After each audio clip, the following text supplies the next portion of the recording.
Welcome to Looking at Legal Stuff. Today we have 7 hearings, including a wild new update with the same felon mother who owes her 2 different baby daddies over $23,000 in child support arrears.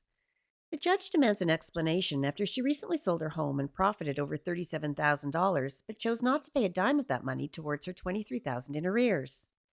In today's new update, Mom is still in jail and she has a total meltdown in court and gets dragged away when she won't behave. She's not happy with the lawyers or the doctors. Will the judge force her into mental health treatment?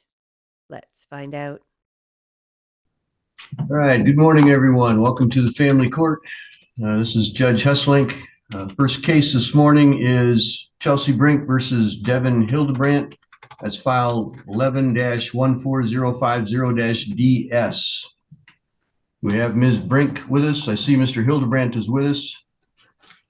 Yes, sir. All right.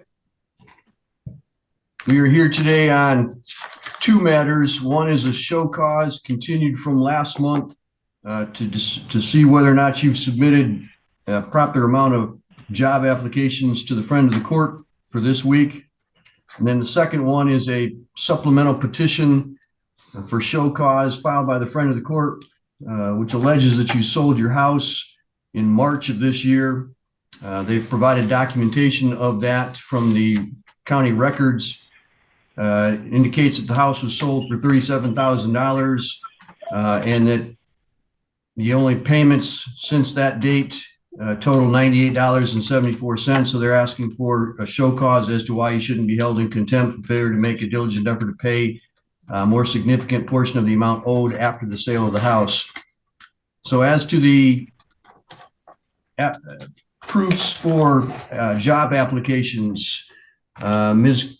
Krause, has she submitted the 10 that are required this week? She actually contacted our office and reported 2 employers. One has been verified and one was sent by electronic verification indicating she was not employed there.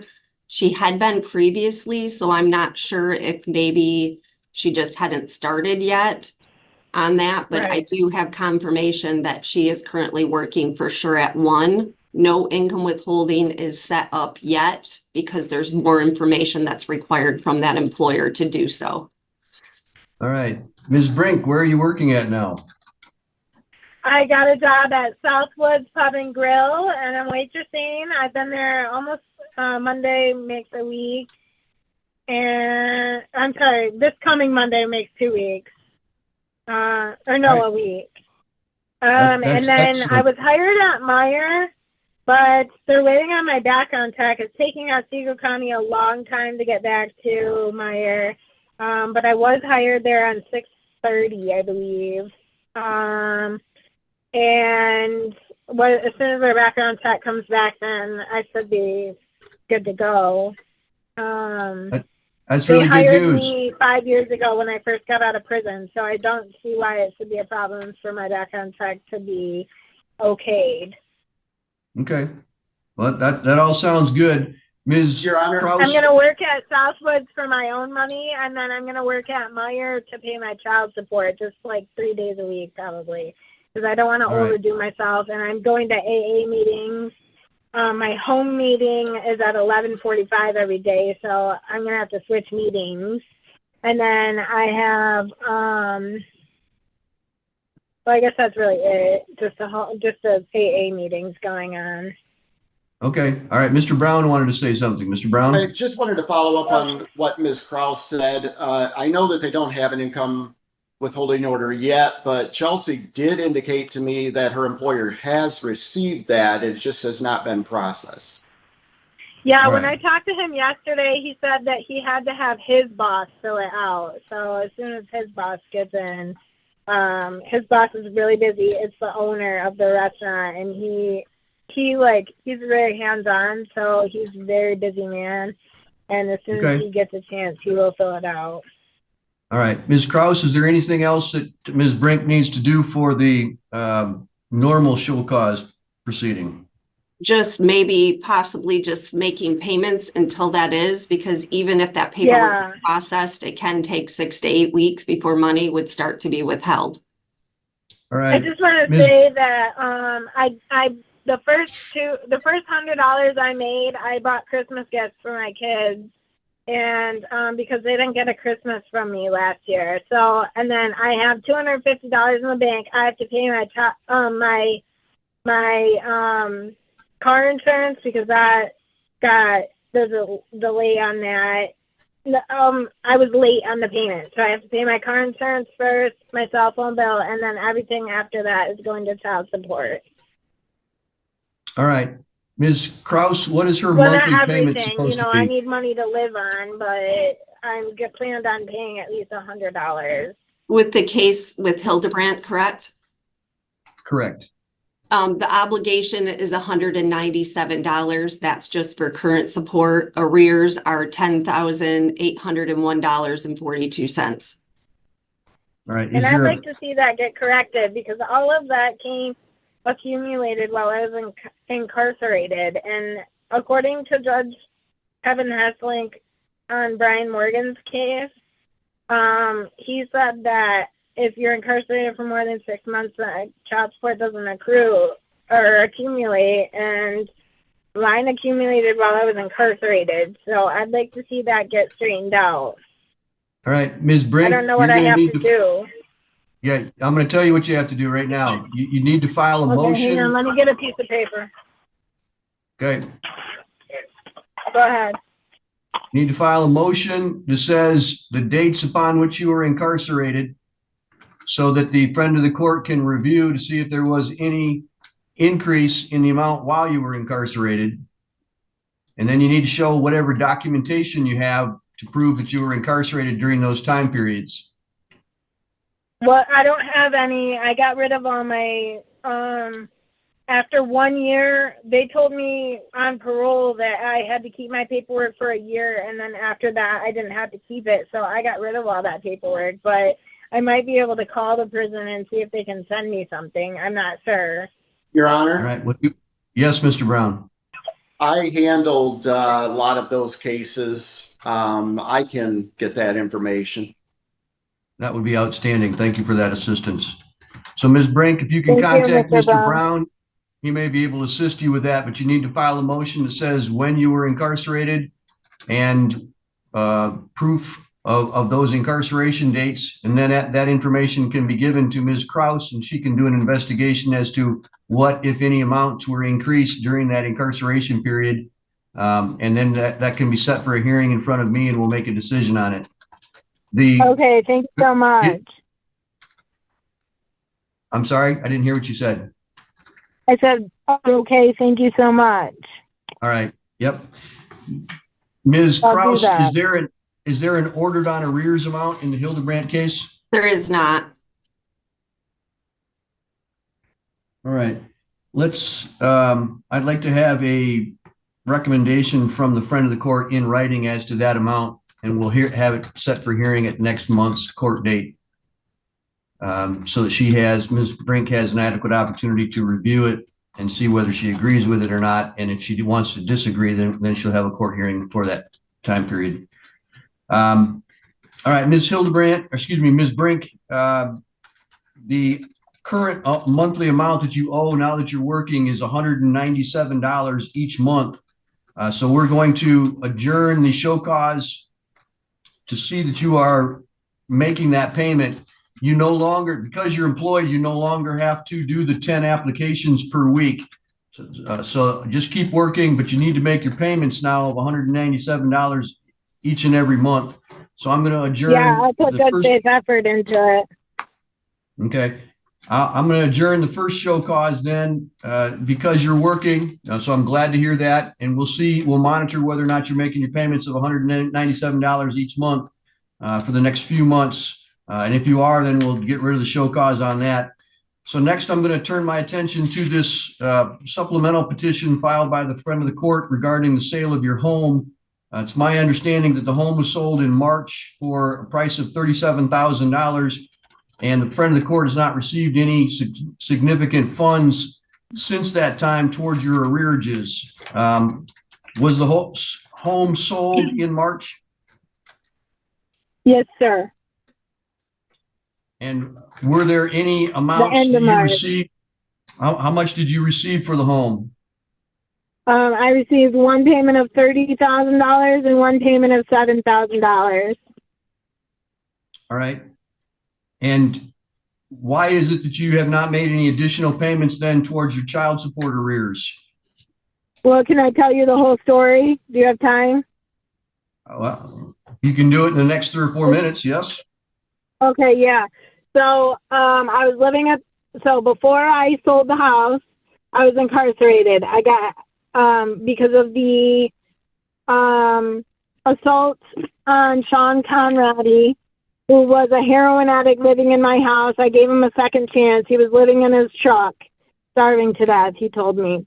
So he ended up assaulting me. I called the police several times to try to have him removed from my house. They put me in jail because they were scared I was going to get seriously hurt. I did 38 days, and while I was there, I went to sober living. When I got out of sober living is when I decided to sell my house.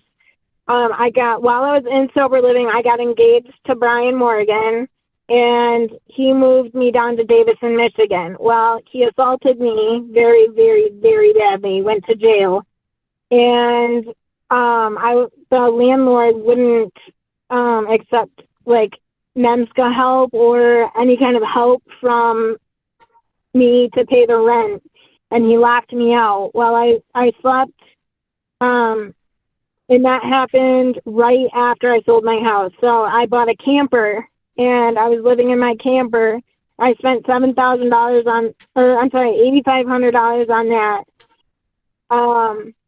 And then had no vehicle, so I spent $6,500 on my truck.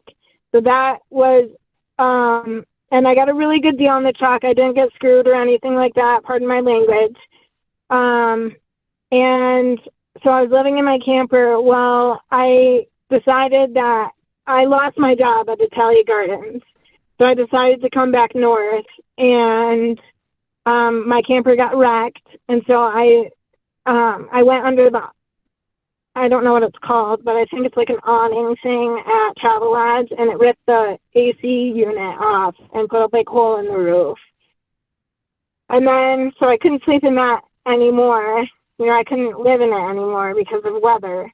Well, it got towed from McDonald's because when I went through McDonald's drive-through, something caught on the side and ripped the siding off of it. And then,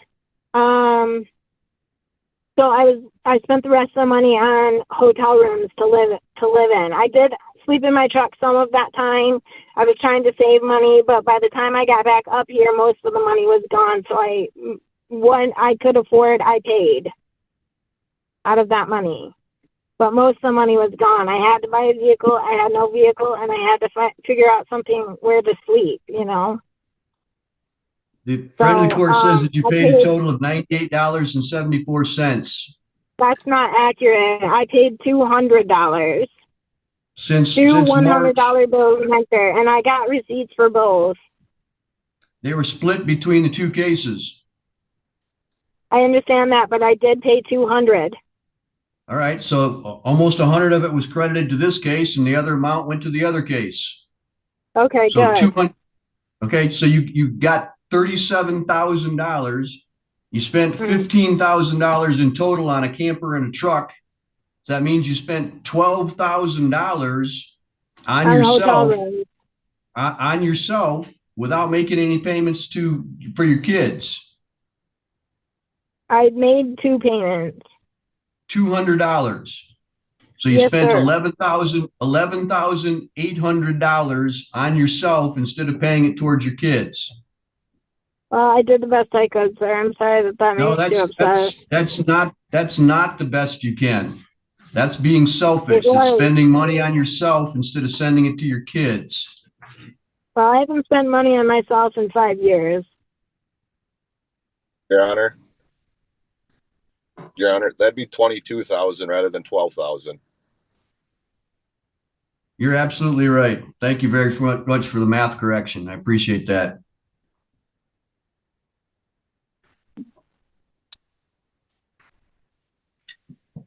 Well, either way, I'm working now, so payments will come. Here's what's going to happen with those payments, Ms. Brink. They're going to go up substantially. I know that the money's gone now, but I'm going to take that into account when I set the ordered on arrears amount. You have You to base it off wasted- what I'm making. You can't just increase it because you want to and you're not happy about my case. And I will, but I have You have to discretion follow as the to law. where it's going to be Set placed. formulation. Ms. Brink, I'm not going to have this argument with you today. I'm simply telling you what I'm going to do. You can object to it next month, Ms. Brink. You can object to it next month when we have the hearing on it, but I'm telling you what I'm disposed to do so that you can prepare yourself for it. I am disposed to, in my discretion. Ms. Brink, I'm talking, you'll wait. I'm disposed in my discretion to raise the amount that you're going to be paying on the arrears amount because you have wasted $22,000 on yourself instead of paying child support. You could have paid off the entire amount of child support that you owe in this case and probably in the other case. All right. We'll have you back in a month. Ms. Kraus has taken notes. She has noted that I will use my discretion to increase the amount of ordered on arrears amount next month to the most amount that we possibly can under the recommendations. So that's all for today. Thank you very much. Is there a Mason case? There is, and it'll be called in just a minute, but the next case is not that case. Okay, I do have to work at 11, so just so you know. Thank you very much. I'll get to you as quickly as I can. Thank you, sir. All right. Similar to the last case, we're here on two matters. One is a normal show cause to determine whether or not you're meeting your monthly obligations. And then we have the supplemental petition to show cause regarding the house sale as well. I understand from the last case that we had that you are now employed and your employer is in the process of doing a withholding order and also that you have sold your house and the funds have been spent. So I'm going to enter the same order in this case that I did in the last case, unless there's some different information that you want to tell me about for this particular case. I don't think so. I think everything I said is true, and I think I've said everything that I need to say, except for that I do have motions filed for parenting time, and I'd like to get my children over to Petoskey, where I'm living at the Mary Margaret House, to the Children's Advocacy Center. I'm working with APS as well. I have an open APS case for myself and my parents. All right. Well, the parenting time, Ms. Brink, parenting time goes to Mr. Legal as the referee first.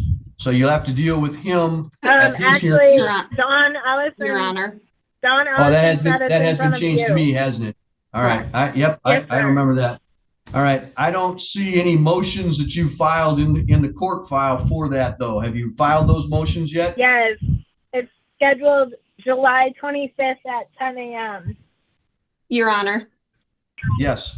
In regards to that, there was a motion that was filed, but there are case notes from the county clerk that was sent back to her with some instructions to complete the fee waiver or send payment. So it would have to be set for a later date. All right. All I can say, Ms. Brink, I did do that, and I already mailed it in. Well, it hasn't reached the court file yet. So once it reaches here, I'll have that hearing. I haven't seen my kids in 2 years. Okay, Ms. Brink, once it gets here, we'll have the hearing when it's set. It's just not set for today. Right. Okay. I'm not denying you an opportunity to have a hearing. I'm simply saying I don't see it in the court file at the moment, which means it simply hasn't gotten here yet. I'm sure that it's on its way, and once it gets here, we'll have a hearing on the date set for that hearing. But I can't do it today because it's not set for today. Right. All right. So on the friend of the court matter, we will do the same thing in this file that we did in the other file. Because she's now employed, she can start making payments. Ms. Kraus, what are the monthly payments that she needs to make in this file? This specific case would be $252. There was an ordered on arrears order back from 2018 requesting $50 towards overdue support. Her arrears on this case Which I was incarcerated. All right, Ms. Brink, you're going to have a chance to make that motion in this case too. We're going to get to that, but you Okay. need to let people talk until they're done, and then you can jump in. You can't just talk over people. All right, Ms. Kraus, go ahead. The arrears on this case is $13,107.09. All right, Ms. Kraus, I'd like to have you do an ordered on arrears recommendation in this file, just like you did in the other one. I realize that there's $50 a month being paid, but back when that was set, I believe that there was probably a much less, a much reduced arrears amount. So I'd like to have a current recommendation, and we'll schedule that for hearing at the next month's court hearing. And then in the meantime, Ms. Brink, you need to be making payments of $252 a month on this file, and we'll review that next month to make sure that you're able, how well you did on that. And then you can also get with Mr. Brown to get the documentation that you need to make any motions regarding same thing that you did in the last file about the incarceration time if you believe that the arrears amount is not accurate and grew during the time that you were incarcerated. It did, and I will. The only thing I was going to say is that, yes, I was incarcerated from 2017 to 2020, I was incarcerated. So all of that is inaccurate. And I will be filing a motion for that. And I was going to say something else and I can't remember, so I don't want to waste your time. Oh, Mr. Mason has been letting me talk to John, my son, on the phone. So I will say that that is progress in a positive direction.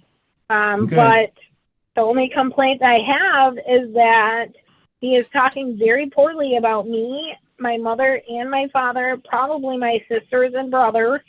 And he's talking very badly about my family in front of my son, and that's causing my son's autism to be worse. All right, Ms. Brink, so I'm concerned. all of those things are parenting time issue things. So I can't consider that today. So when we have the hearing on the parenting time motion, you can bring all of that up to my attention then, and I'll consider it at that time. All right, ma'am? Yes, sir. And I do want to tell you, too, that I'm working with NEMSCA and working on getting a place, and I should be in my place, like, within the next month. But the only thing I was going to say is, am I going to get a whole month between court hearings? Because it's only been 2 weeks since I've been in court. And I'd like to see myself get a whole month in between court hearings so that I have a chance to pay on my child support before I get lectured again. We try to give you as close to a month as we possibly can. There are some days, some months where it's not possible due to scheduling for other reasons. But we will give you as much notice or much lead time as we possibly can. So this will be scheduled next month at the normal time. I don't know whether that's going to be exactly a month from now or not, but it'll be as close to that as we can possibly get. All right. Is there anything else? I need to update my address with the court as well. All right. You need to do that in writing to the friend of the court, please. I'm sorry? Do you want to give? You want to give it to us now, and then you also need to send us a note so that we have the file. Yes. Go ahead. And that's temporary, so I'll have to update my address again once I get it into my apartment in Vanderbilt. All right. If you would send that to the friend of the court in the mail as well, so that they have that for their file, so that they make sure that they keep that accurate as much as possible, I'd appreciate that. All right. That's all for today, then. Thank you very much, ma'am. Good luck to you next month. Your Honor. Thank you. Would you be able to request that we update the address? Because then we can do that in our system if you order it. Yes, please. Chelsey Brink. Chelsea's actually here. I don't see her name. All right. Well, Your Honor. Yes. Good morning. I have tried to contact Chelsey. It appears her phone may have been disconnected, so I'm uncertain of what's going on. All right. Well, we'll just call the cases and see where we go from there. So, but thank you for the information. All right. The first matter on the court's docket this morning. Oh, by the way, welcome. Good to see all of you. Thank you for being here today. The first matter on the court's docket is Devin Hildebrandt and Chelsey Brink. That's file 11-14050-DS. This is scheduled for a friend of the court petition and hearing regarding ordered on arrears amount and also a show cause amount. I do see Mr. Hildebrandt is with us. Mr. Brown just informed me that he's tried to contact Ms. Brink and was unable to, as her phone appears to have been disconnected. Ms. Kraus, have you had any contact from Ms. Brink? I have not, but she did report a new employer on August 15th.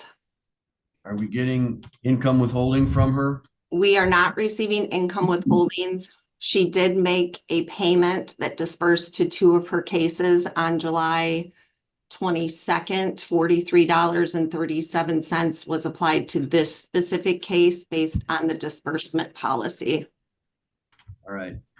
Mr. Hildebrandt, have you had any contact with Ms. Brink recently? No, sir. Besides, my daughter had a little bit of contact with her, but that was probably the end of it. All right. Did you receive the small payment that's been made recently? Yeah. All right. What I intended to do today was to find out if she'd made a payment, and if she did, to continue the case till next month to make sure that she continues to make payments. But I also wanted to set an ordered on arrears amount because she owes you quite a bit of money in back child support. And she's not got a specific amount that she's supposed to be paying on that. Ms. Kraus, could you, I know I read your petition. You're asking for $197. I'm sorry, $99 a month to go towards arrears. Is that correct?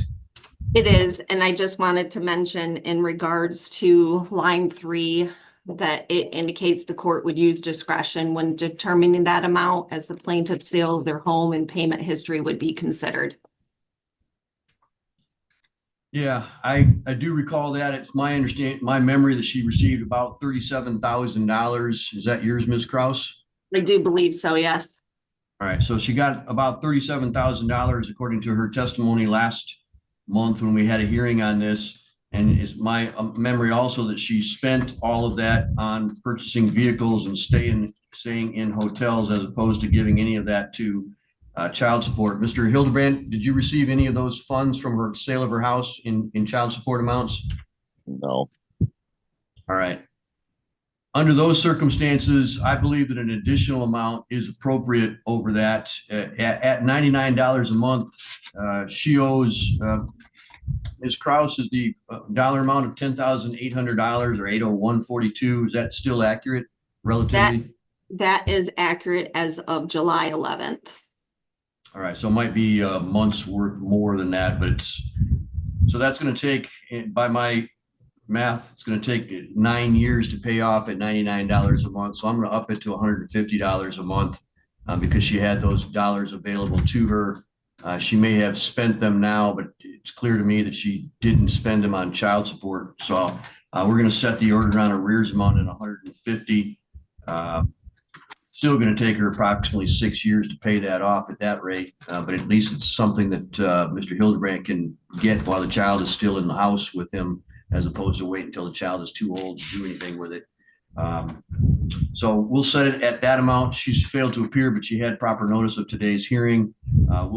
So that amount will be set on the ordered on arrears amount, and then we will adjourn out the show cause for another month to make sure she pays. If she doesn't pay next month, please let me know. We'll schedule this for next month, and if she doesn't pay, we'll do a show cause on that, or actually I'll consider contempt at that point. Any other questions that you have, Ms. Kraus? I do not, thank you. Mr. Hildebrandt, is there anything else that we can do for you, sir? No, sir. All right, appreciate you being here. Have a good day. Thank you, too.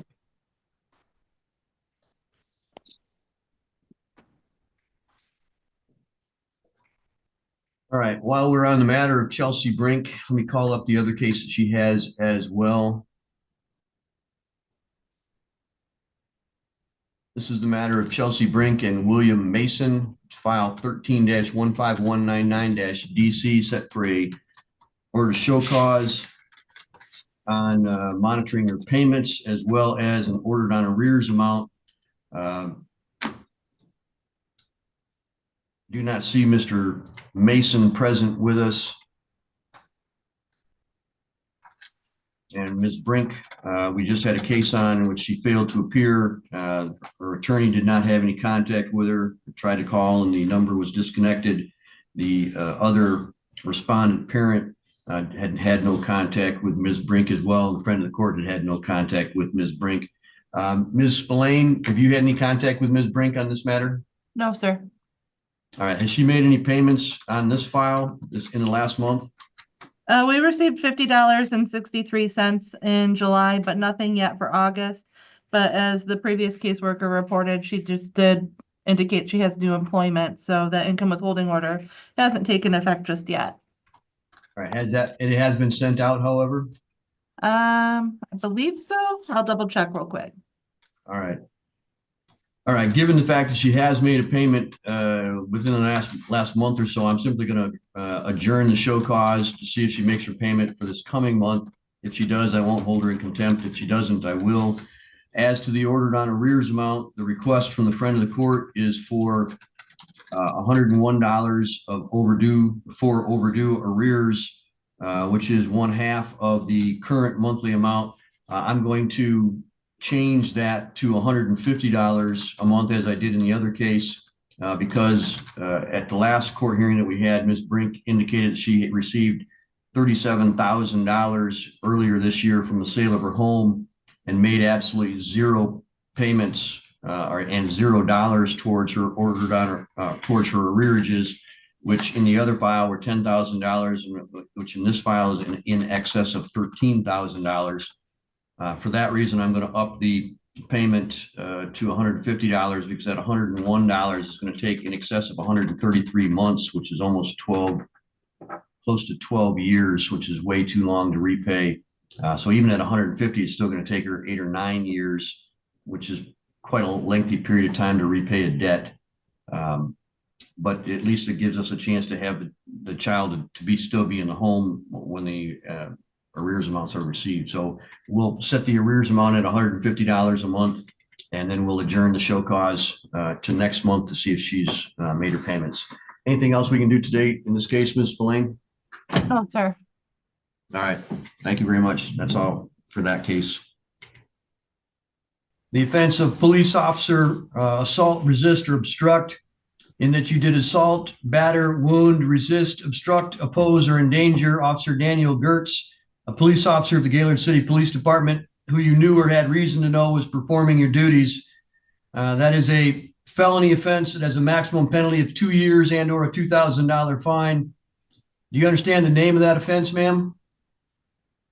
I'm not really sure what you're saying, but kind of. I have resisting arrest? Yes. That's count Okay. one. As a maximum penalty of 2 years and $2,000. Do you understand that? Yeah. Count two is the same kind of charge, resisting arrest. The name of it's called police officer assaulting, resisting, or obstructing. It says that you did assault, batter, wound, resist, obstruct, oppose, or endanger Officer Jacob Depew, a police officer of the Gaylord City Police Department who you knew or had reason to know was performing his duties. That also is a felony offense with a 2 year and or $2,000 maximum penalty. Do you understand the name of this charge in count two is also police officer resisting? And do you also understand that that has a 2 year, $2,000 maximum penalty? All right. In addition to that penalty, there's also a habitual offender notice being sent called fourth offense notice, which enhances the penalty. It says that you did on or about October the 13th of 2020 were convicted of the offense of resisting and obstructing police in the 46th Circuit Court of Otsego County. On or about February the 5th of 2019, you were convicted of resisting and obstructing police in the 46th Circuit Court for Otsego County. And on or about February 5th of 2019, you were convicted of the offense of attempted arson preparation to burn a building, also in the 46th Circuit Court. And because of that, the underlying two offenses have a maximum penalty of, Ms. Brucker, this says life, but I don't know that that's, is it third offense that doubles it, or is it fourth offense that mandates the life sentence? Excuse me, the 25-year sentence. I'm sorry. I think it should be 15 years, but let me double check that. I might have selected the wrong prompt when I did that. I'm sorry. If I could just have 1 second. Yep, go ahead. Ms. Brink, she's going to check to see if the information that I have on my paper here is accurate. All right.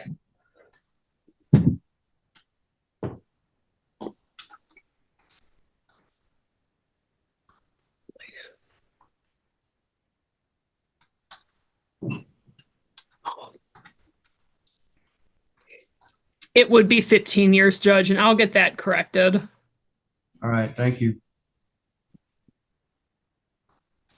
So, Ms. Brink, with the habitual offender notice, the maximum penalty is now 15 years in prison. Do you understand that? Yeah.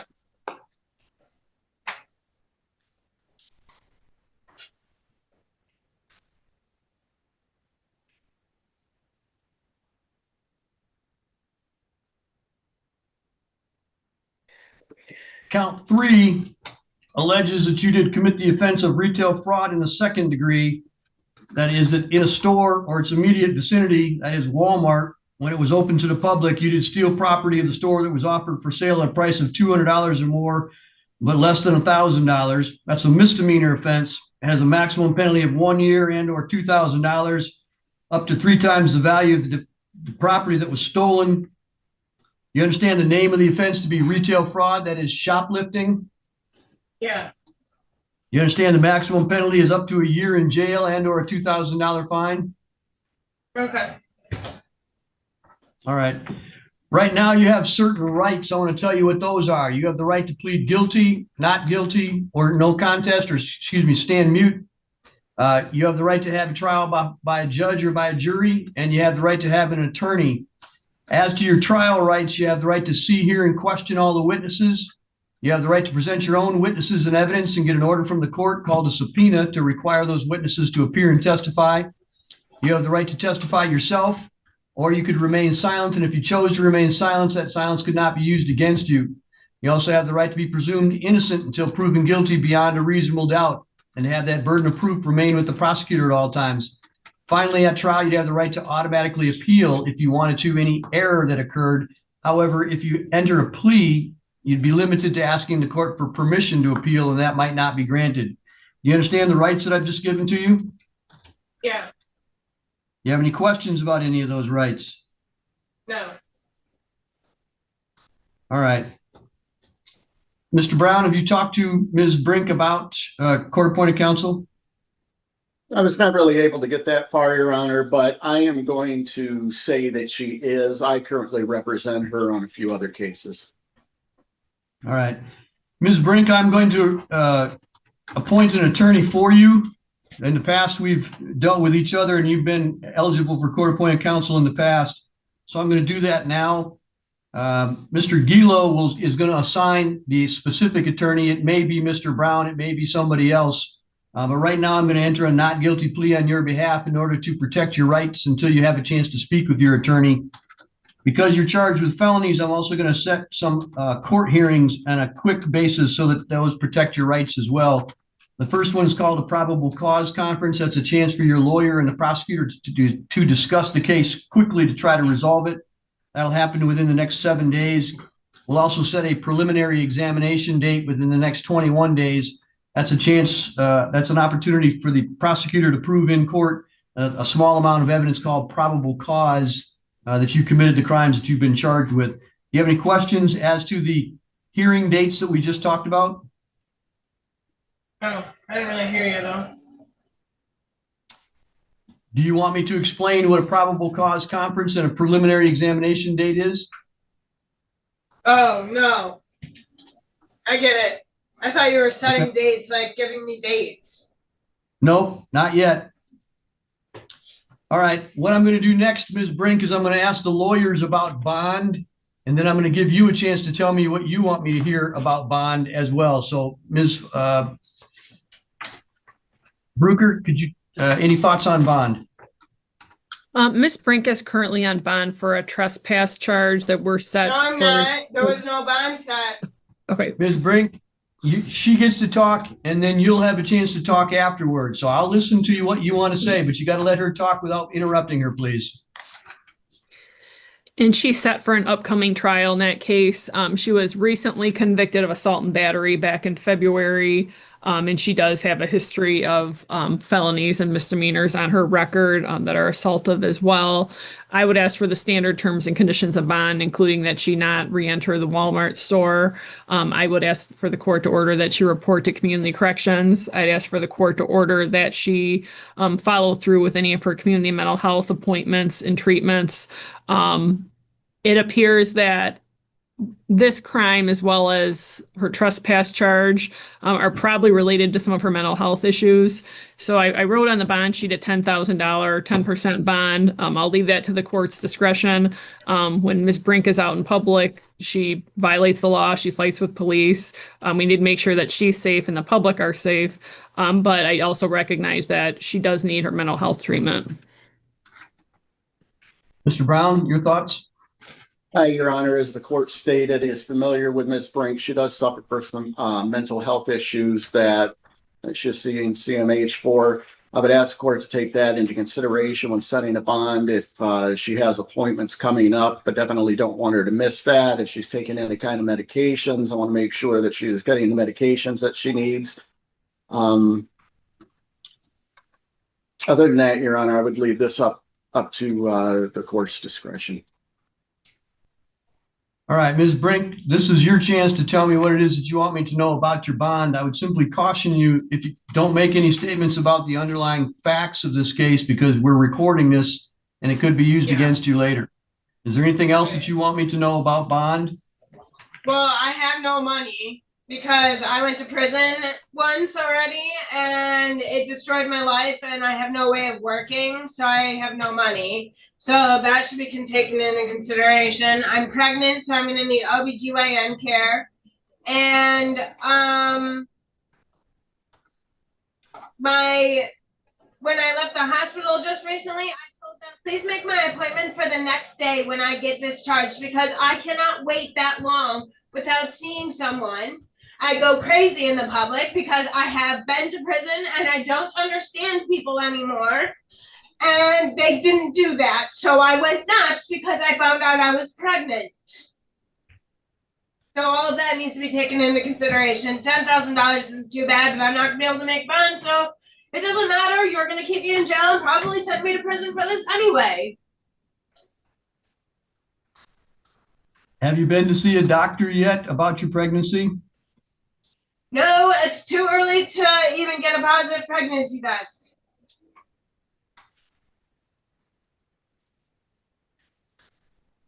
Are you currently working with anybody from community mental health on your treatment?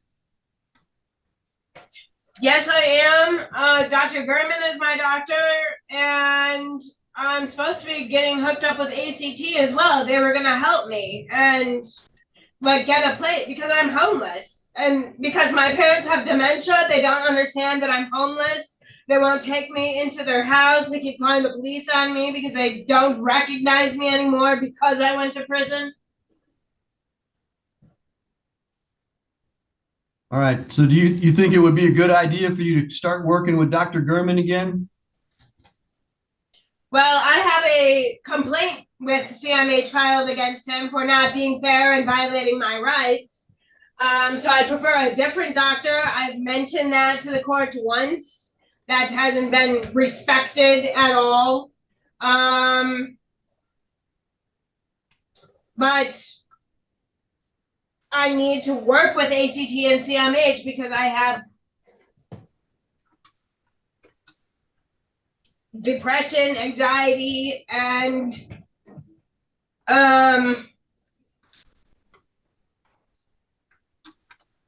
I don't know. All right. Are you Depression taking any and medic? anxiety. All right. Thank you. Are you taking any medications right now? No, I'm not, because I'm pregnant and I wanted to make sure that it's not going to negatively affect this pregnancy. Even though you're going to take this child away from me, I'm not interested in hurting this child. Good. I'm glad to hear that. All right. Yes.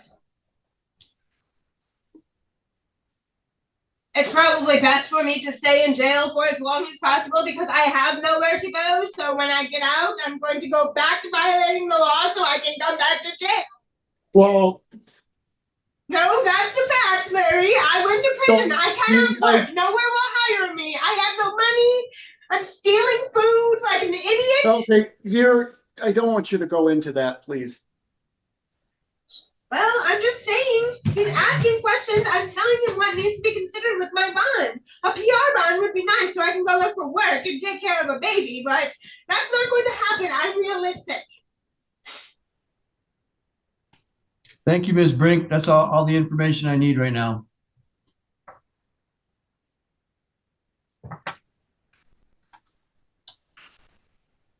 Are you going to set my bond? I'm thinking about that right now. So yes, ma'am, I am. Oh, Just give me a okay. minute. Sorry, Just you give me didn't a say minute. anything, so. No, that's all right. Yeah, I understand.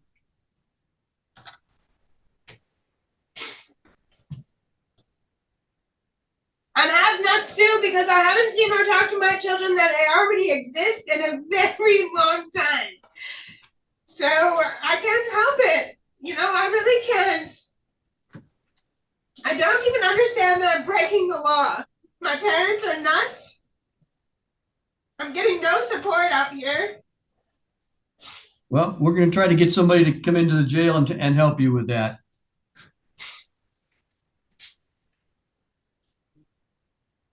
All right, we are going to set bond at $10,000, 10%, cash surety or 10%. The reason for that is her past history of violent behaviors, assault and resisting and obstructing. There does need to be some amount of bond that protects the public. However, because she has a mental illness, it also needs to have some treatment part of that as well. So the requirements, Ms. Brink, are that you appear for any scheduled court dates, that you abide by the judgment of the court, that you not leave the state of Michigan without the permission of the court, that you not commit any crime while released, that you immediately notify the court in writing of any change of address or telephone number. You may not use any alcohol, marijuana, or illegal controlled substances while out on bond. You must participate in a substance abuse testing or monitoring program through community corrections.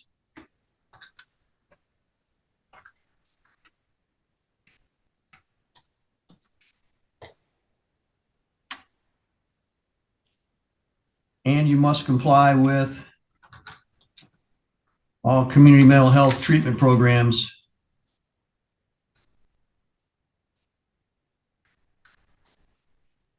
And that includes doctor's appointments and medication as prescribed.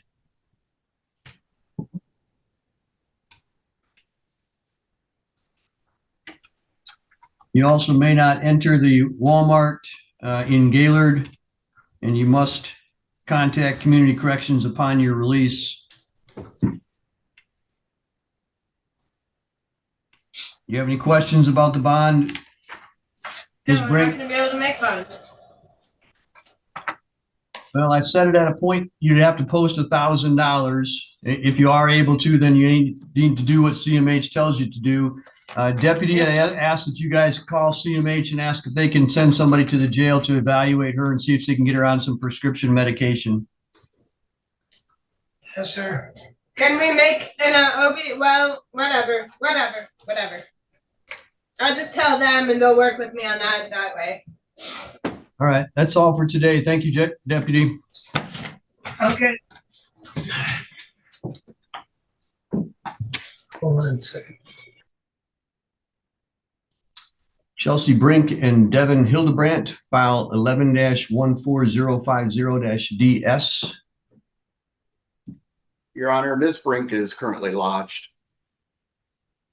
All right. Ms. Kraus, given that information, what would you like to do today? Do we have any idea as to where or the length of time, Mr. Brown?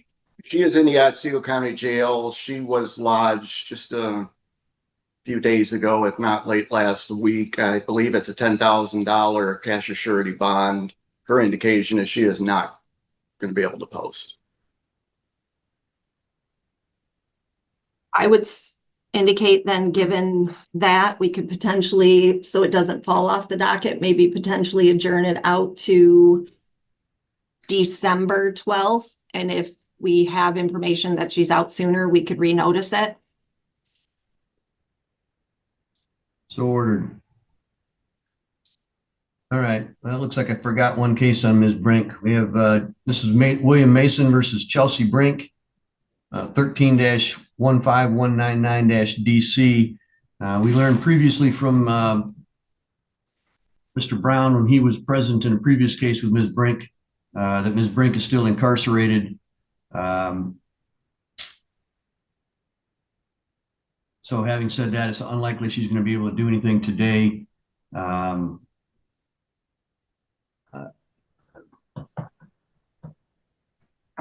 Trying to remember what we did in the previous case with Ms. Brink. I believe it was adjourned to December 12th. Yeah, let's do that. Keep them both together. That's about all we're going to be able to do today while she's incarcerated.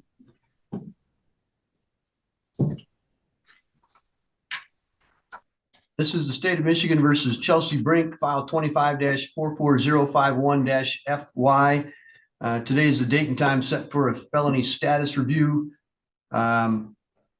Brown, I believe this is your case. Is that correct? That is correct, Judge. Do we have a resolution of this matter? I believe we actually do. I was speaking with Mr. Fortier. He has made a plea offer, which is essentially to plead to the retail fraud as charged. There are 2 felony counts of R&O. There is an offer to plead to 2 counts of attempted R&O. I did discuss that with Ms. Brink, and I believe she is going to take that offer. All right. Mr. Fortier, I believe attempted resisting and obstructing would be a 1 year and or a $1,000 misdemeanor offense. Is that correct? Correct. All right. So Ms. Brink, as I understand it, the 2 assault or resisting and obstructing police officer offenses, which are felony offenses, would be reduced down to misdemeanor offenses. And then you would also be asked to plead to the retail fraud misdemeanor. In exchange, the felony offenses for resisting and obstructing police would be dismissed, as well as the habitual offender would be dismissed. Is that your understanding of the agreement as well? Yes, sir. And is that what you want to do? Yes, sir. Have you had an adequate opportunity to speak with your lawyer about that? Yes, sir. All right. If you want to do that, you would be giving up your right to have a trial and all of the rights that you would have at trial. So let me inform you of those so you can make an informed decision. At a trial, you'd have the right to have a lawyer represent you. You'd have the right to see, hear, and question all the witnesses against you. You'd have the right to present your own evidence and your own witnesses and get an order from the court requiring them to testify. You could also testify yourself, or you could remain silent. And if you chose to remain silent, that silence could not be used against you. At a trial, you'd also have the right to be presumed innocent until proven guilty beyond a reasonable doubt. And that burden of proof would remain with the prosecutor at all times. Finally, at a trial, you'd have the right to automatically appeal any error at that trial. However, if you enter a plea, you'd be limited to asking the court for permission to appeal. Do you understand all of those rights? Yes, sir. Do you have any questions about any of those rights? No, sir. Knowing all of those rights, is it still your intent to enter your plea today? Yes, sir. All right, I'm going to have to take some testimony from you. So would you raise your right hand, please? You swear the testimony you're about to give will be the truth, the whole truth, and nothing but the truth, so help you God. Yes, sir. All right, go ahead and put your hand down. Other than this plea agreement that we've talked about today, has anybody promised you anything to get you to plead today? No, sir. Has anybody threatened you in any way to get you to plead today? No, sir. Are you doing this of your own free choice and free will? Yes, sir. All right, let me start with the police officer charges. The new or amended charges would be attempted resisting and obstructing, a 1-year misdemeanor. And they would say that on or about September 21st of 2025 in the city of Gaylord and Otsego County, that you did attempt to assault, batter, wound, resist, or obstruct, or oppose, or endanger Officer Daniel Gertz and Officer Jacob Depew, police officers who you knew were performing their duties. Is that what you did? Yes, sir. Can you tell me what you did to those officers that was resisting and obstructing them? I just didn't turn around when he asked me to, the first time he asked me to, and kind of I ran my mouth to him. Well, typically, attempted resisting and obstructing has to do something more than just talking. It's got to be some physical activity or some action that you took that either resisted them. Right, that's what I'm saying. I didn't turn around. Okay. Did you take some physical action either towards the officers or with the officers? No. Mr. Brown, is there any questions that you want to ask at this point? Yes, Your Honor. Chelsey, do you remember being at the Walmart when the police showed up? Yeah. And you were there because I believe Walmart had called because of a potential theft, right? Right. And when the police were there, were they asking you to do certain things, giving you commands? But he just said, after he questioned me about what happened, you know, I have mental health problems, so I get sick sometimes, and I wasn't quite understanding what was going on. But anyways, he said that I was going to be arrested, and Depew asked me to turn around, and I said, I dare you. And so, like an idiot, he came at me and grabbed me by the arm, and I didn't move from where I was standing. You know, I didn't assault him or anything like that. I just didn't help him arrest me. I mean, it's hard for me to agree to something so. Did you tense up while they were trying to? I probably will always resist because I don't agree with some of the laws, you know. Well, so Ms. Brink, they gave you a command. You did not immediately comply with that. When they were trying to arrest you, did you kind of resist by tensing your arms up so they could not do that? Yes. Yep. Thank you. Were they in full uniform? You knew they were officers, correct? Yes, I did. Yeah. Okay, thank you. All right. Any other factual basis questions that you have, Mr. Fortier? No, Judge. All right. As to count 1 and count 2, I do find that she's given me a proper factual basis. She's resisted the lawful arrest and the commands for the arrest by the police officers at Walmart in Otsego County on or about September 21st. Ms. Brink, as to count 3, which is the retail fraud, that reads that on or about September 21st of 2025, that you were in the Walmart store, which was open to the public, and you stole property of the store that was offered for sale at a price over $200, but less than $1,000. What did you do there?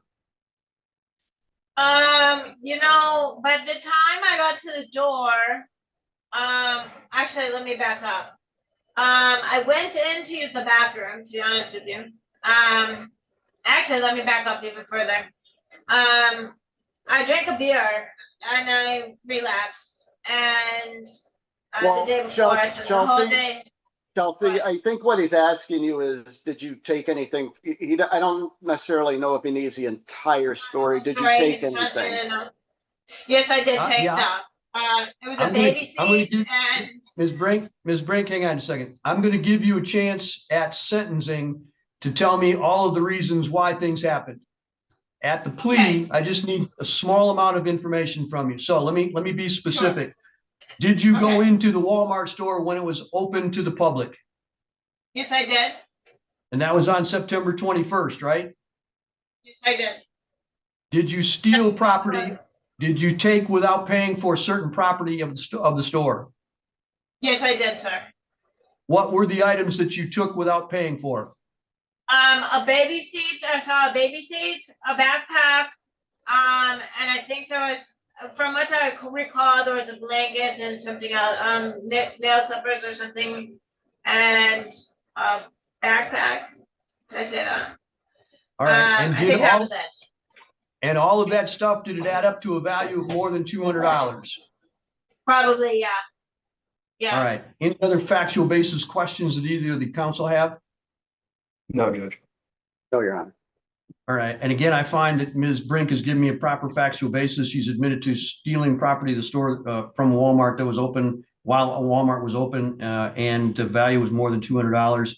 Are either council aware of any other promises, threats, or inducements not stated on the record? No, Your Honor. No, Your Honor. And the court has complied with court rule.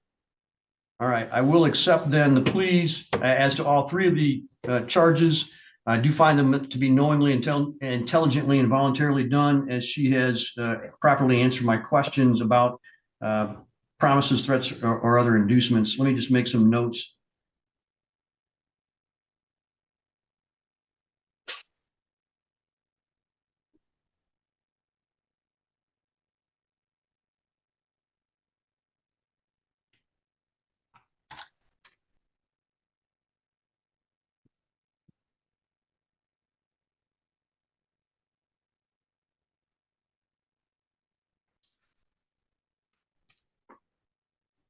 All right, Mr. Fortier, do we need to get some information from Walmart and give them an opportunity to be here for sentencing, or can we proceed today? We can proceed today. Mr. Brown, do you wish to proceed today? Yes, Judge.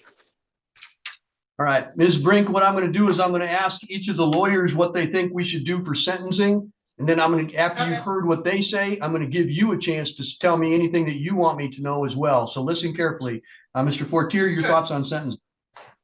Judge, after having an opportunity to review the video for this one, I think it was pretty clear there were some outside factors going on with Ms. Brink. Frankly, I think the court's well aware of kind of what's been going on with her history. I think an appropriate sentence would be giving her some jail time with credit for what she's already served, but then putting her on probation. I would leave up to the court. If she is going to be on probation, I would ask that she continue any sort of mental health treatment that she is undergoing or should be undergoing. I think CMH, if they're not already involved, should become involved. And to that extent, whatever treatment recommendations she has, I think she needs to follow through with. There is no restitution as well, as all items were recovered. And I had an opportunity to talk with both police officers that were involved, and they understand that there were additional factors outside of just what most people might think is going on. So they were okay with the attempts. Mr. Brown, allocution. Thank you, Your Honor. I would largely echo what Mr. Fortier said. I am not going to rehash her history on the record. The court is very well aware of it. All I'm going to do is ask the court to fashion a sentence which primarily deals with her mental health, which is, I think, what should be the focus. Obviously, there is an element of punishment. She has been sitting for quite a while. But I want her to get the help that she needs. Thank you. All right. Ms. Brink, this is your opportunity to tell me anything that you want me to know about you and about what you think the sentence should be. So if you have any comments, this is now the time to make them. Sure.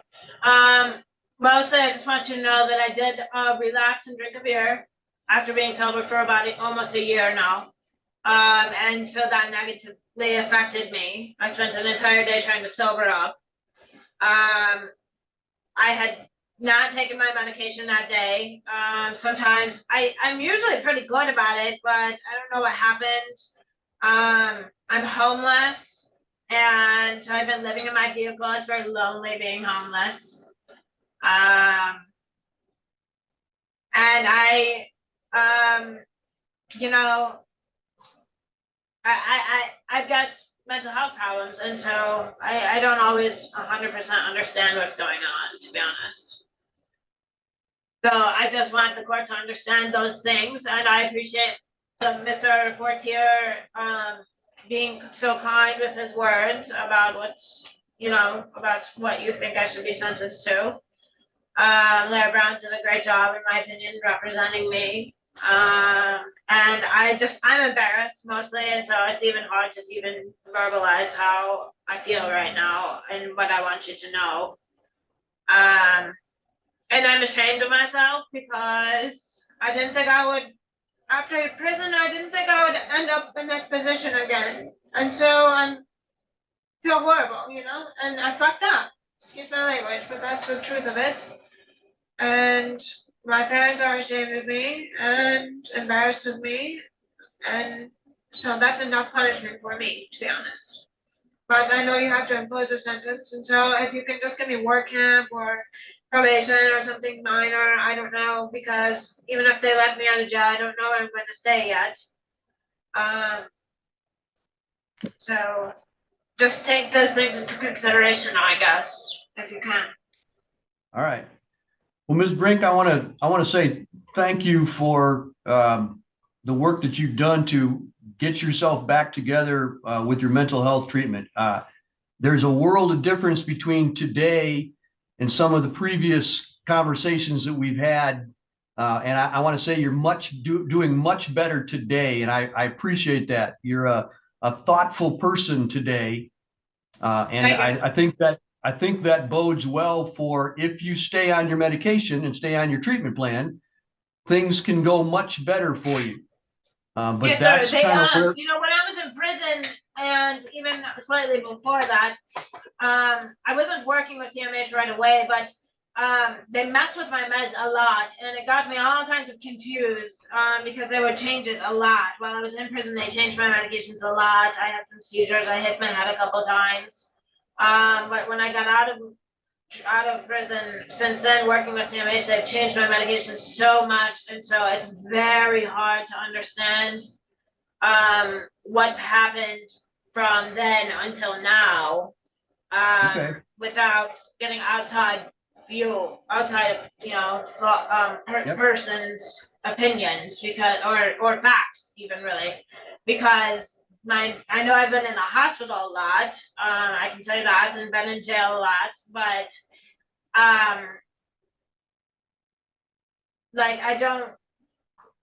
they just change it, and so the shot of Abilify works pretty good. And so does the Zoloft and gabapentin. I need to get back on metoprolol for my AFib. I know that, and the jail's working with me on that too, so that's good. okay. But Well, I'm just simply going to say that the doctors are the ones that control all that kind of stuff. They're the ones that, and sometimes they have to experiment and see what works best for you. But I'm going to require you to do that, to work with them. So let me ask you just one other small question before I tell you what the sentence is going to be. How much time have you been in jail now, up to this point? I believe a month. Monday will make a month. All right, so at least 25 days? Yes, sir. All right. I believe so anyway. Today's I don't even know the day of the week. Thursday, I think. Yes, today's Friday. Today's Friday. Okay. Friday the 17th. Have you been in jail for all of October and part of September? All right. Yes, sir. Okay. So since the 22nd of September, I've been in jail.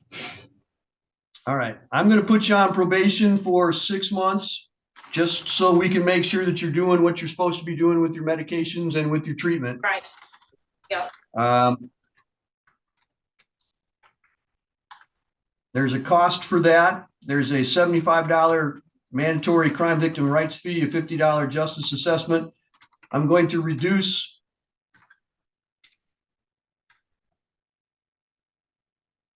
I got 3 charges I got to do things on, so bear with me for just a minute. I'm going to reduce the court costs to $100 on each one of them.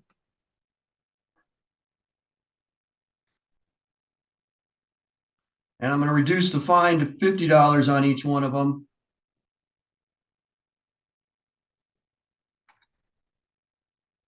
And then there's a $180 probation oversight fee on each one of them as well. So let me add up those amounts.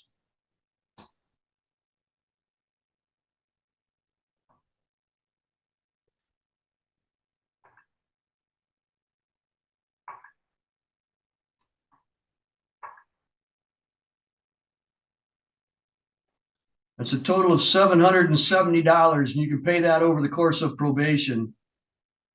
Okay, over the course of 6 months then?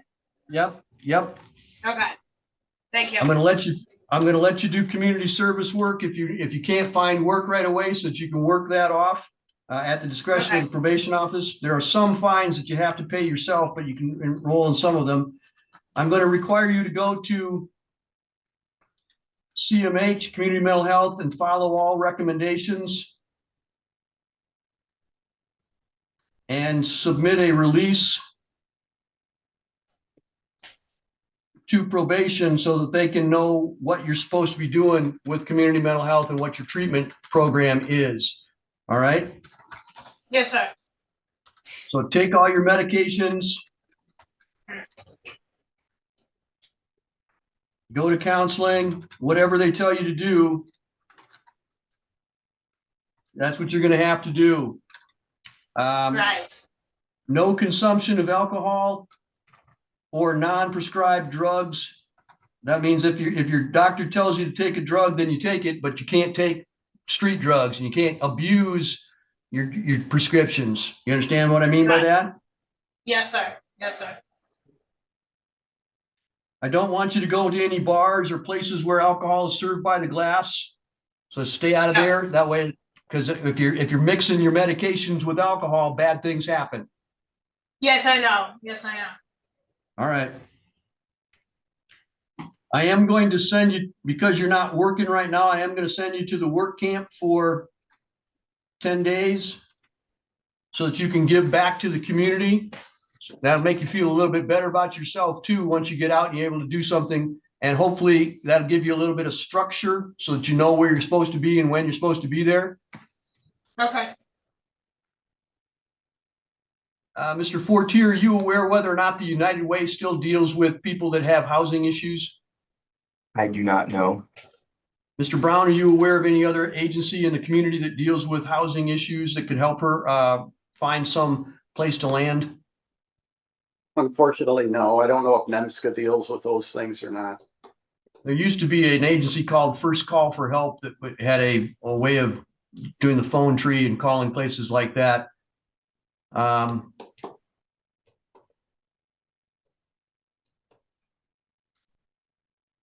going to ask probation to contact community mental health and help her deal with the homeless issue, or at least make some referrals, see what is out there. Because I don't know where I'm going to live, is it okay if I ask when I'm getting out of jail? Like, is that happening today?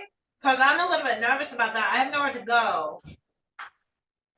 Should I just try United Way when I get out and see if they'll put me up somewhere or something? Yeah, I'm gonna ask our probation department if they know of any other community resource that deals with homelessness. I don't know that we have a specific shelter in town anymore. We used to, but I don't think we have one now. But I believe that DHHS may have some funding available for emergency bases. Okay. And I'll ask our probation department to call and see if there's anything that they can point you to when you are released. I'm going to give you 25 days in jail, credit for 25 days. Great. So you don't have to serve. You don't have to serve any additional jail time, but you will have to go to the work camp, and so you're going to need to contact them to get that set up and get started with that once you are released. And I'm going to ask probation to try to see if there's any place that we can put you, or that at least you can go and make an application for a place to stay. I can't guarantee anything, but we'll at least work with you and try to help you that way. Are there any other questions that you have, Ms. Brink? No, sir. That was all. Mr. Brown? No, Your Honor. Thank you. Mr. Fortier? No, Judge. All right. Good luck to you, ma'am. Please, for everybody's sake, stay on your medication and do your counseling like you're supposed to, okay? Yes, sir, I will. All right. Good luck Thank to you you. so much. Yes, thank you. Thanks, Larry. 4 weeks later.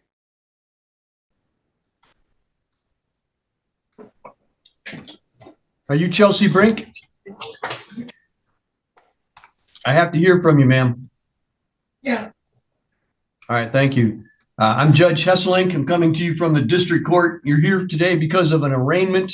And there's actually two files, a new file and a probation file. Let me call those cases. First one is the State of Michigan versus Chelsey Brink, file 25-44174-FY-3. That is set for a new arraignment. And we're also here today on the State of Michigan versus Chelsey Brink, file 25-44051-F3. That's a probation violation file. Let me turn to the first new file. With me today to assist in that is Richard Trush, defense counsel, and Mr. Fortier from the prosecutor's office. The new charge against you reads as follows. It says that on or about November the 18th of 2025 in the city of Gaylord in Otsego County, in count 1, you did commit the offense known as police officer assault, resisting, or obstructing. It says that you did assault, batter, wound, resist, obstruct, oppose, or endanger Colton Huff, a police officer of the Gaylord City Police Department, who you knew or had reason to know was performing his or her duties contrary to the Michigan compiled laws. That is would normally be a felony offense with a 2-year and or $2,000 fine. However, you've also been charged as a habitual offender fourth offense notice, which has the effect of enhancing the sentence. That notice says that you were previously convicted of 3 or more felonies or attempt to commit felonies. In that on or about October the 13th of 2020, you were convicted of the offense of police officer assaulting, resisting, or obstructing in the 46th Circuit Court for Otsego County in the state of Michigan. On February the 5th of 2019, you were convicted of the offense of attempted arson, preparation to burn in the 46th Circuit Court for Otsego County in the state of Michigan. And on or about February the 8th of 2018, you were convicted of the offense of felony kidnapping, custodial interference in the 46th Circuit Court for Otsego County in the state of Michigan. Therefore, there is an enhanced penalty, and because the underlying offense has a penalty of less than 5 years, the new penalty would be up to 15 years in prison. Do you understand the name of count 1 to be police officer assaulting, resisting, and obstructing? Yeah. Do you understand the maximum penalty under the habitual fourth offense notice for that charge is now up to 15 years in prison? I'm sorry, I have to hear something from you, either yes or no, ma'am. I'm sorry, I was not able to hear you. Thank you for making it a little bit louder. Count 2 reads as follows. It's entitled police officer assaulting, resisting, or obstructing. It says that on that same date and time, that you did assault, batter, wound, resist, obstruct, oppose, or endanger Jacob Depew, a police officer of the Gaylord City Police Department, who you knew or had reason to know was performing his or her duties contrary to the Michigan compiled laws. Again, that would normally be a felony offense of 2 years and or $2,000 fine. However, you have also been charged with the habitual offender fourth offense notice that I just read to you on as to count 1. That now applies to count 2 to make that a felony offense with a maximum possible penalty of 15 years in prison. Do you understand the name of count 2? Yeah. Do you understand the maximum penalty for count 2? Yeah. All right. Count 3 is the name of that offense is Mail and Mail Depository Protection Act, also involving mail theft. It says that on that same date, time, and place that you did take, hold, conceal, or destroy mail addressed to another person, that is Lisa's Tavern, with the intent to deprive that person to whom the mail was addressed of the mail, contrary to the Michigan compiled laws. That is a misdemeanor offense. It has a maximum penalty of 1 year and or a $500 fine. Do you understand the name of count 3? Yeah. Do you understand the maximum penalty for count 3? Yeah.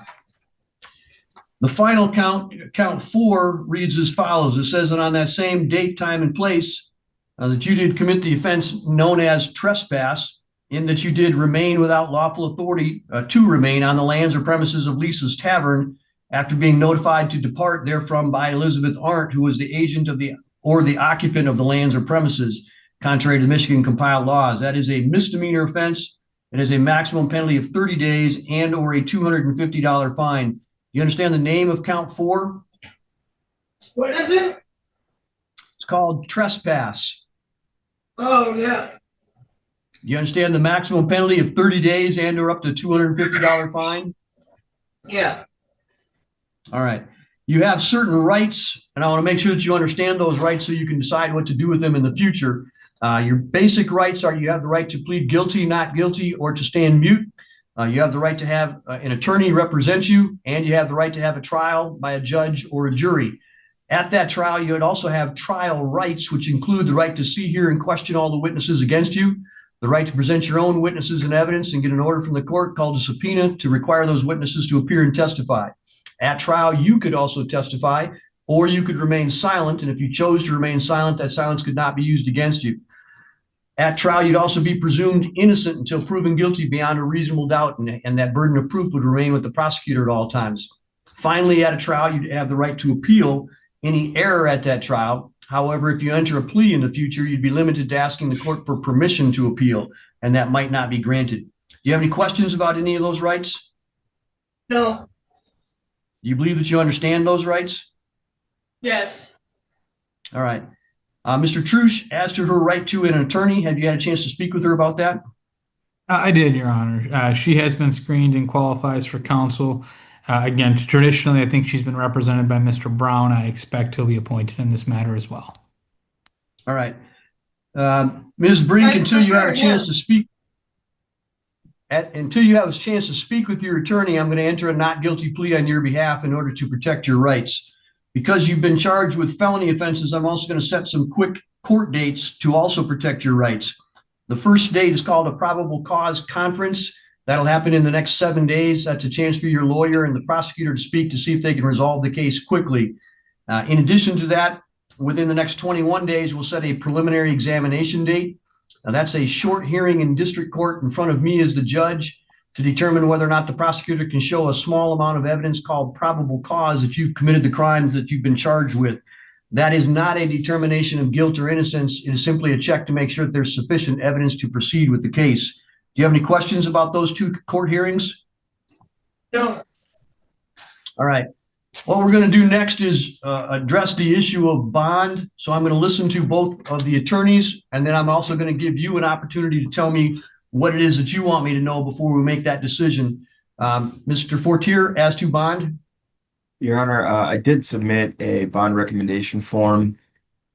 In it, I want to note that she is on probation currently in case 2544051-FY, where she was sentenced to 6 months probation on a retail fraud 2nd degree and 2 counts of attempted resisting and obstructing a police officer.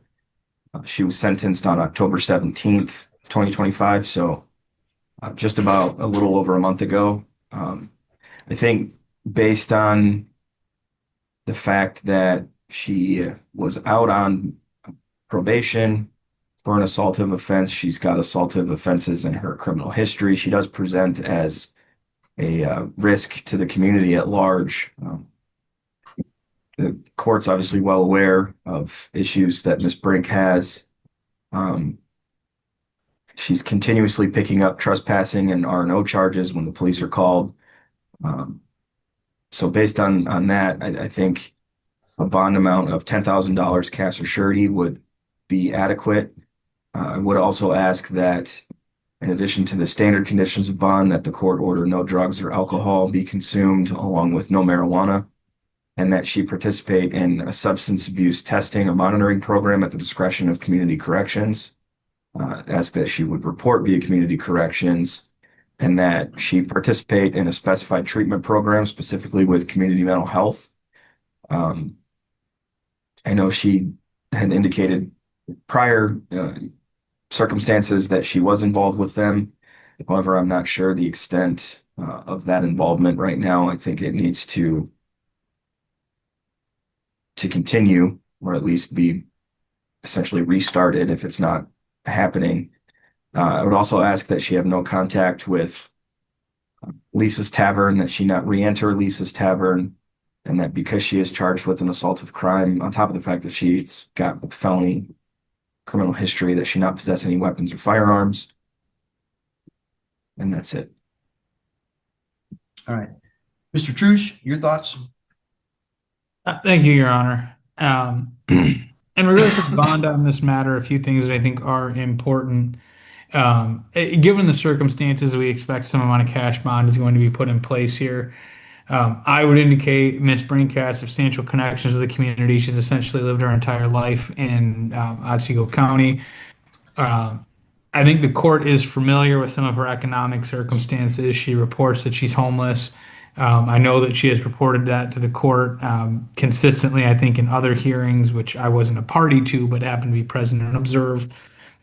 She reports that she struggled to get a job since being released from prison, with a felony on her record. She reports that it's disqualified her from a lot of jobs. She reports that she's always appeared. And again, I would just indicate to the court, I think that some cash bond is surely going to be put in place here. $10,000 seems high. I would suggest to the court a $5,000 bond is more appropriate. And I would suggest to the court, again, the court I think is aware of some of her other economic issues. And frankly, the fact that she has some other matters, which frankly, if she had available funds, I think would be more appropriately put to those than to a bond here. Thank you. Ms. Brink, you do have the right to address me as to anything that you think would be important for bond. I would simply caution you that not to make any statements about the underlying facts of the case, because we are recording this and it could be used against you later. But if there's anything that you want me to be aware of, I'd be happy to listen to that now. I'll stand mute. All right, thank you. All right, I do note, as the prosecutor indicated, that Ms. Brink has just recently been sentenced on a case that involved, at least in part, resisting and obstructing or attempted resisting and obstructing police officers, the same offenses that she's now alleged to have committed on this particular case. She was on probation at the time she was alleged to have committed these charges. That she has ties to the community, but she has indicated to me in not only that previous sentencing, but in the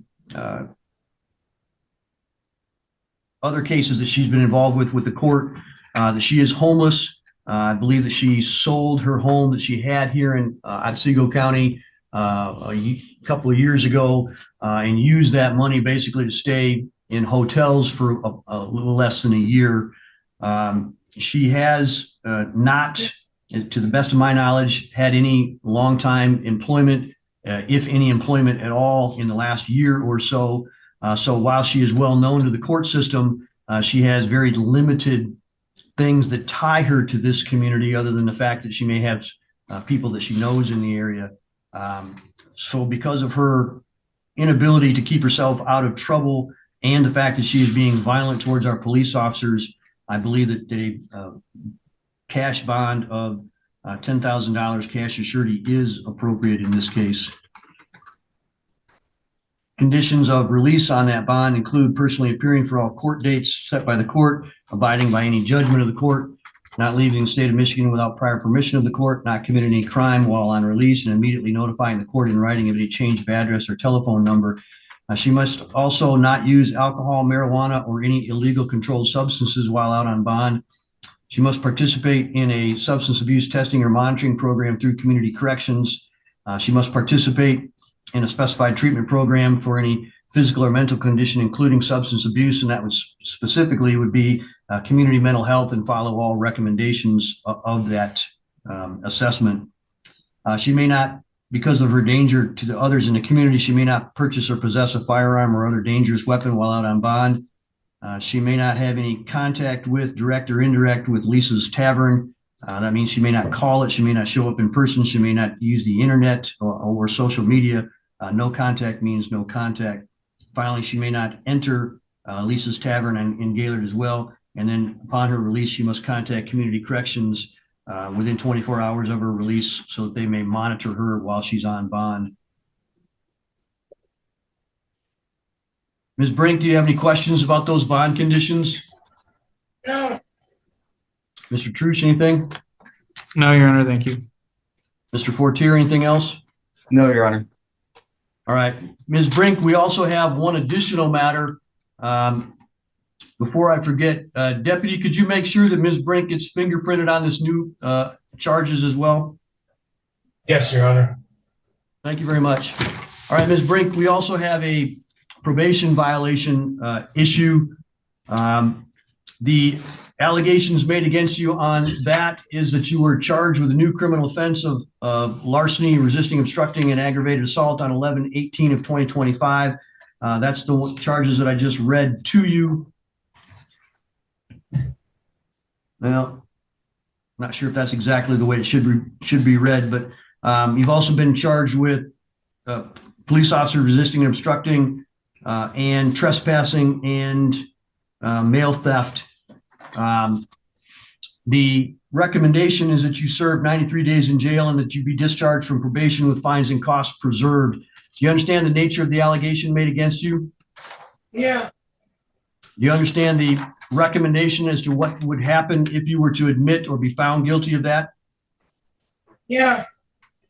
All right. I'm going to assume that you wish to have an attorney represent you on that matter as well. Is that correct? Yeah. All right. And I will, because I've just heard that you have qualified for court-appointed counsel, I will appoint court-appointed counsel or send that to Mr. Gilo to determine who should be your lawyer in that. I'm going to enter a not guilty plea on your behalf until you have an opportunity to speak with your lawyer about that. And then we're going to set a court date in conjunction with your new felony offense so that they're both heard at the same time. I don't know what that date's going to be yet, but we'll have that done for you. And we'll send the notice to you at the jail or at the address that you give us as to where you want mail sent to. Where would you like to have notices and mail sent to, Ms. Brink? I'm in jail. What do you mean? If you get out, obviously, if you're in jail, I'm not we'll going send to it get to you out. there. I'm homeless. I have no job and I'm homeless. I'm not getting out. All right. Does that mean that you don't want to have a mailing address to where you can pick it up from Right. somebody else? Right. I got no mailing address. All right. So we'll send the notice to you at the jail. Do you have any questions about that? No. All right. That's all for today then. Thank you very much. You're free to go. All right. Do we still have Ms. Brink at the jail?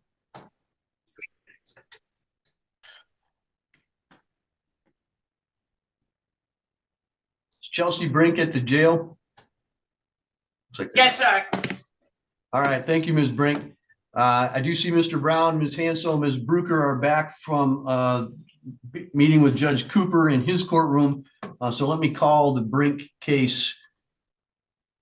This is the matter of the state of Michigan versus Chelsey Brink, file 23-10800-MI. Petition for continuing mental health treatment order. Ms. Bruker, how do you wish to proceed today? We can start with testimony, Judge. I see Dr. Gehrman is here and Mr. DeMarsh is here as well. Your Honor, I Like don't think I got Before we notice. proceed, I would like to say that I do not want Larry Brown speaking and only Donna Hansel to be representing me. And I would just like to proceed with a guardian, and I'd like to name Jason Winowicki as my guardian for my mental health services. I've already said that once. I meant it. Okay, Ms. Brink, I can't see you at the moment. Could you stand up so I can see you a little, please? You had no problem seeing me a moment ago, but sure. So you can look at my breasts, is that it? Ms. Brink, I appreciate it if you confine your comments to appropriate statements. That is I an need to appropriate see, statement. I You wanted forced me to do to something see I your didn't want to do. face. You All said right. you could see me and hear me. Ms. Brink, step back. Step back right now. Step back against the door. I did step back. Thank you, How about Deputy. you step back and get out of my personal space? This is my court hearing. You're a pig. Ms. Brink, this is a court hearing, so you will conduct yourself as if it is a court hearing, which means you speak when it's your turn and you don't call people names. I let you speak, and then I said before we begin, and you said go ahead and Miss- proceed. I heard you say it. Ms. Brink, So we haven't broken it's not, court law. it's not your turn right now. All right. Not now, it isn't. Ms. Brucker, who do you want to testify first? Dr. Gehrman. Dr. Gehrman, can Who's not I my swear you in doctor? if you raise your right hand, please? You swear the testimony you're about to give will be the truth, the whole truth, and nothing but the truth, so help you God? Yes. All right, thank you. Just let me know if you need me to. Sir, can you state your name Go for the ahead, Ms. record and spell your last name? John D. German. Gherman. Okay. What is your occupation? I'm an adult psychiatrist. Okay. And do you have some training and other types of certificates in order to hold that position? I have a research fellowship, clinical fellowship of 1 year in psychosis and schizophrenia. Okay. And is a large portion of your practice dedicated to the field of psychiatry? All of it. Okay. Are you familiar with someone named Chelsey Brink? Yes. And did you conduct an examination of her recently? Recently and several times before, yes. Okay. When did you most recently see her? November 13th from And how- 10:40 a.m. until 11:12 a.m. Okay. And where did that examination take place? It was through televideo, telepsychiatry, Doxy in Gaylord, Michigan. Okay. The Gaylord, Michigan. Not Seagull Jail, I guess. And you said you've examined her in the past? It was in Gaylord office. Okay. And you said you had examined her in the past? Yes, I have. And did you also review some of her past records as well? I always do. Okay. Do you believe that does Miss Brink have a diagnosis? Yes, she does. And what is that diagnosis? Schizoaffective disorder, bipolar type, and post-traumatic stress disorder. And I also suspect personality unspecified with antisocial traits, if not the entire antisocial personality disorder as well. Okay. Do you believe that she's a person requiring treatment under the mental health code? Yes. Okay. And what do you base that diagnosis on? What observations and or opinions do you base that on? Evals and medical record, her past history of deviant behaviors and labile moods and psychosis. Okay. How did Miss Brink present to you during your most recent examination of her?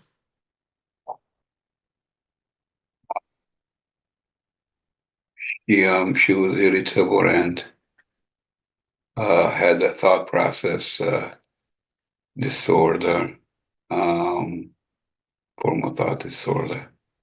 At times, just nonsensical and perseverating over minutia. And Do you understand that you proceeded on a court hearing without my legal representative? Ms. Brink, this is not your time to talk. suspicious. It's my court hearing. It's about my mental health, therefore it's about my medical record, therefore it's Ms. about. Brink, And just like and loud and easily agitated. And she did reveal she had partial insight at the time that she has a history of chronic ideation and attempts and wanting to walk into traffic. But she had minimal insight whatsoever regarding her diagnosis or condition, excepting the condition that she suffers from bipolar spectrum schizoaffective disorder. Okay. Did you discuss with her any treatment plan and whether she would be compliant with the treatment plan? Yes, yes, I have. I always, we've done that before. She's on the long-acting injectable, and she should remain on that. But she should also take she needs to take the oral medications as well. But the long-acting injectable is crucial. Without Did that she? long injectable, she will degenerate. There will be progressive brain atrophy. There will be a risk of incarceration. There she is. There's a risk of high suicide behaviors, and she has that. There's a risk of homelessness, and I think she's been homeless before. So there's a risk of substance use disorder, alcoholism. So without that LAI, that long-acting injectable in treatment, there's risks for the above. Significant risks. Did she express any willingness to participate in her treatment plan voluntarily? No. Yes, Okay. she did. She does not want to participate. Meds don't do much for me. Is that what she said? Yes. Okay. Do you believe that she has a difficulty with attending to her basic physical needs as a result of her mental illness?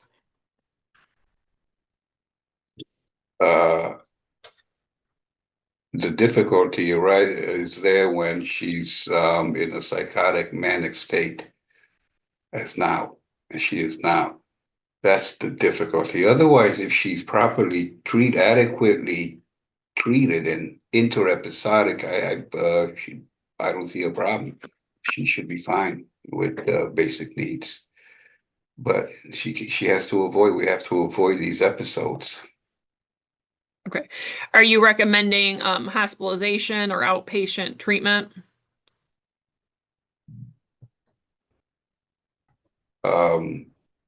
She's in jail right now, so I'm not recommending anything. She's safe in jail, but I recommend AOT and to continue the involuntary treatment or the ACT, a sort of a community. Okay. Ms. Bruker, I'm sorry, doctor. Let me interrupt for just one moment. If we could unmute the jail for just a minute.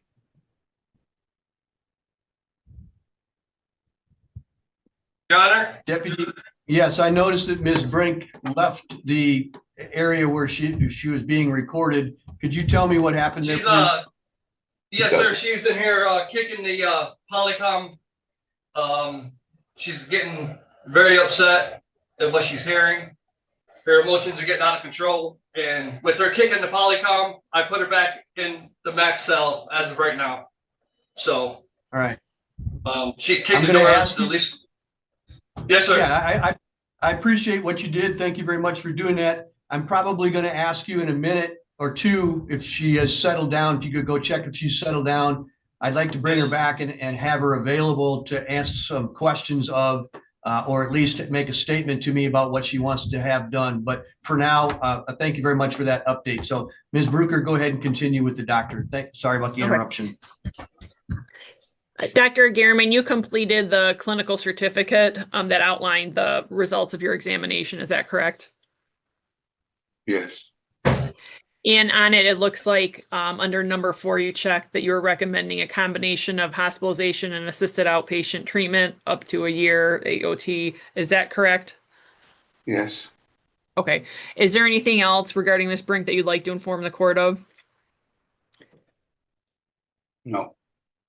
Okay. I don't have any other questions for him.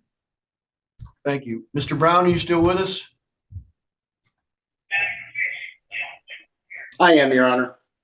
Any questions for this witness, Mr. Brown? No, Your Honor. Ms. Hansel, any questions for this witness? Yes, sir. It's my understanding, doctor, that if Miss Brink were taking her injectable appropriately and then her oral medications appropriately, it's your belief that she could function on a normal basis or close to that? Yes, the problem is she never seems to be around to be on that inadequate amount of time because she always has partial breakthrough symptoms also. Okay. And do you believe, I think I'm understanding your report, but do you believe that if she does not take these medications, that she would be a threat or of harm to herself or to other people? Well, she said herself, she's always thinking about walking into traffic, Ms. Hansel, and she's made threats, if I'm not mistaken, verbal threats, serious threats to the director of ACT. Okay. And what don't you understand about the report, if I may ask? To tell you the truth, I was having a little bit of problem reading your handwriting, and I'm not a medical person, so I think I understood it, but it's I just wanted a couple of things clarified. Okay, ask. Okay, all right. So do you believe, okay, you mentioned There's in the hospital. middle of the page, if you can see bipolar, question mark, no. No insight. Schizophrenia, no. Okay. Meds don't do much for me. Ideation, yes. Walking into traffic, those are the pertinent ones. Okay, I understand. Do you believe that hospitalization should be that should be something that's looked at right now, like she needs to have that immediately, or can you tell? Actually, seeing her right now, the way she's presenting right now, yes, I think she should be hospitalized or carefully observed there, perhaps even put her on 15-minute watch or watch for suicidality. Okay. Honestly. Okay. Have you had a long time relationship with her? Like, have you been seeing her over a matter of years, or do you know? I've seen her since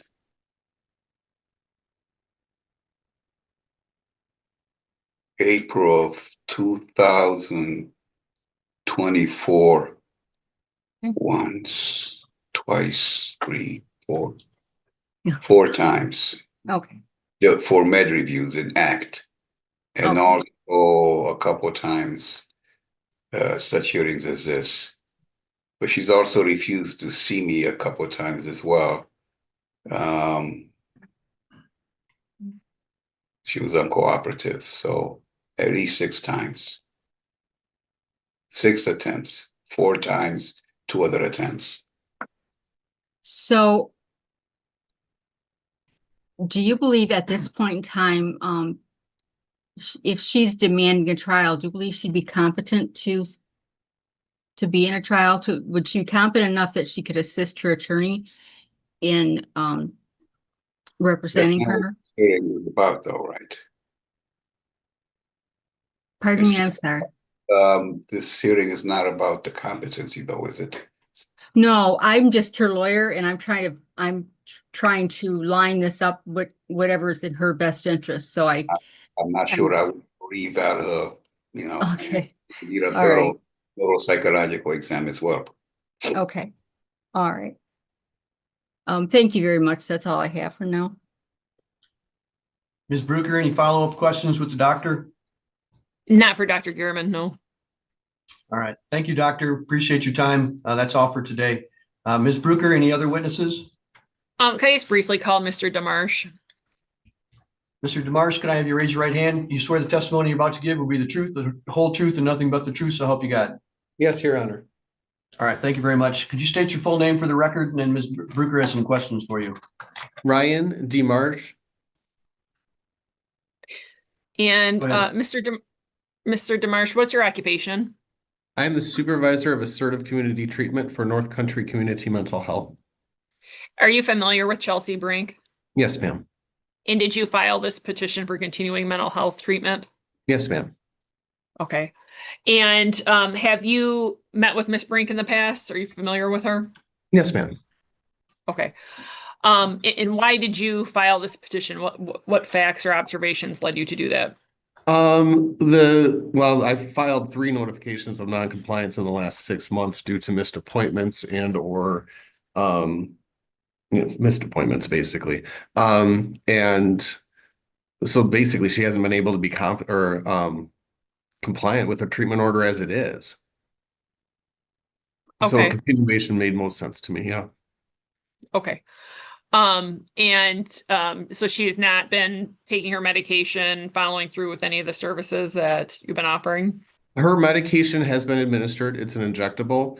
The weekly counseling and contacts that we have been attempting to have with her to help her with homelessness, to help her find a place to live, to basically help her stabilize, she has actively avoided any type of outpatient help.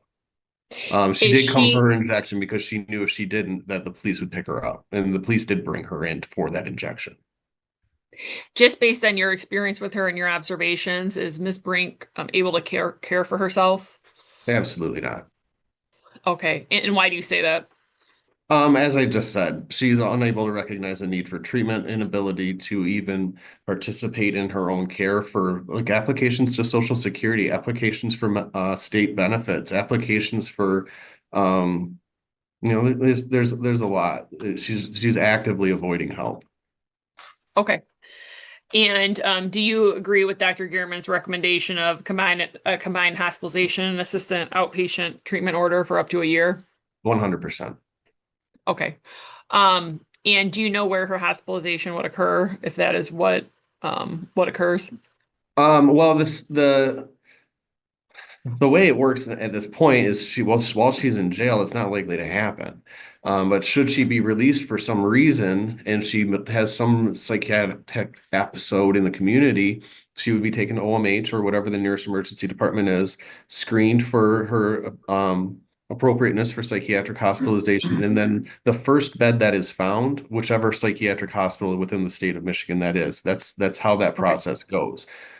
She is also on the state psychiatric hospital list.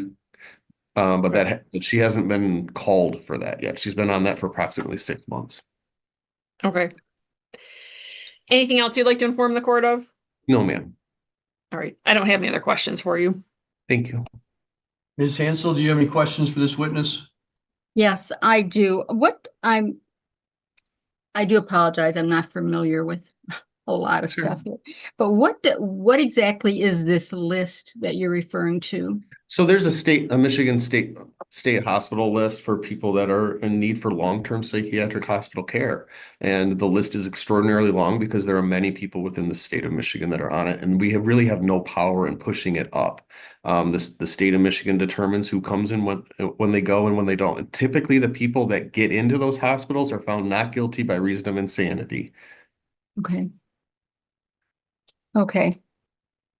So there are facilities, but they're just too overcrowded, or they're just too many applicants to Yes, ma'am. get her in. So only the most severe cases are getting into that. Well, and it looks like, given what's going on the other side of our court problems, that maybe that's an option. But today we're talking about the AOT, I believe. Yes. Yeah. Okay.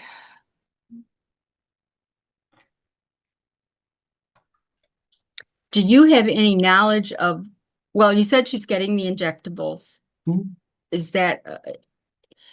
Is she routinely getting those, or is that very sporadic? And it's been sporadic. Only it's when we can locate her. She moved to Flint for a period of time. She's moved about to Petoskey for a period of time. Like I said, she is actively avoiding mental health treatment. Okay. I have no other questions. Thank you. Mr. DeMarsh, as a proposed order, I've included that she comply with her individualized treatment plan, and that she attend all appointments and take medications as prescribed. I'm trying to think of language or verbiage that would assist in the non-compliance notices. Is there any other specific language that you would ask the court to use to assist you in helping her get her treatment as needed?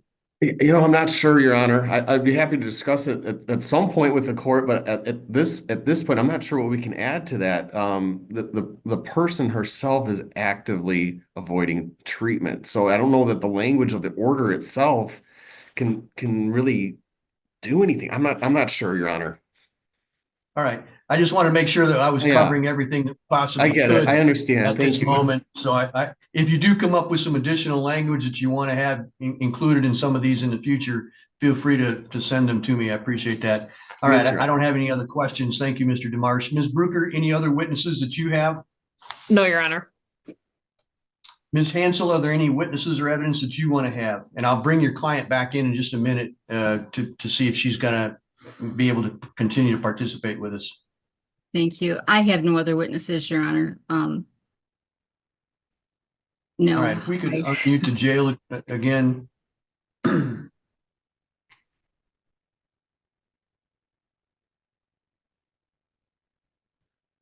Deputy, is there someone there at the jail we can speak to?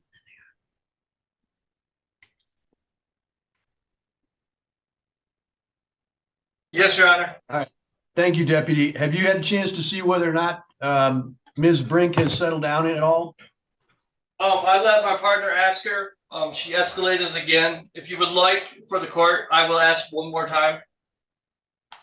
I'd like to have her say whatever she wants to say, but I want to make sure that she's safe and that you are safe when she's doing that. So if you could ask her, tell her that the court wants to hear from her, but she has to calm herself down in order to do that, and then bring her in if she's able to calm herself down, please. Yes, Your Honor. Thank you.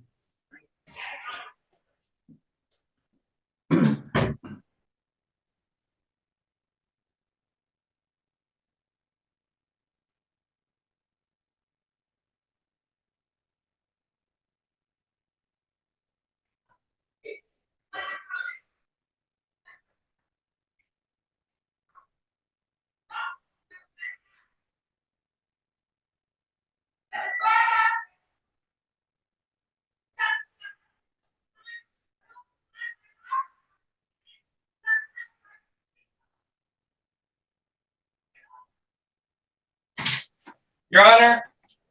Yes. Your Honor. She's making demands to where she don't want to be interrupted or asked anything. And she's just escalating from 0 to 100 right now. So that's right. where we're at. We're not gonna. I'm not bringing her in here. So. All right. I appreciate that. I just wanted to give her that opportunity, and I do appreciate your attempt to help me with that. And again, I want to make sure that everybody's safe there, and I don't think she would be at this point. So I agree with your assessment. So thank you very much. All right, sir. You're welcome. All right. Ms. Brucker, is there anything else, any closing argument that you wish to make? Other than I just asked the court to grant the relief that's been requested. All right. Ms. Hansel, any argument that you have? Just to advise the court, I did have contact with her yesterday. Yeah. And she was verbally very combative and insisted on having a trial. So that was where we left it, is that she wanted a trial. And she doesn't feel that she needs the assistance of the court or any type of mental health assistance. She thinks she's doing fine. And she regrets that she ever had agreed at some point in time. Apparently she agreed for services at some point in time. She regrets doing that. So I don't have, I don't have any plan here, Your Honor. So I would appreciate any direction from the court as well. I certainly will attempt to represent her as best as I can, but she became combative and very verbally derogatory toward me. Thank you, Ms. Hansel. I think your representation of Ms. Brink was fine. Ms. Brink has a history with the court of being exactly how you saw her today and exactly as how you saw her yesterday. And that is likely as a result of her mental illness, which is uncontrolled or not sufficiently controlled at this time. So the court will find that proper notice was given. Ms. Brink was given an opportunity to be here, that the hearing was held without a jury because it was not specifically requested ahead of time and properly requested. She was represented by counsel.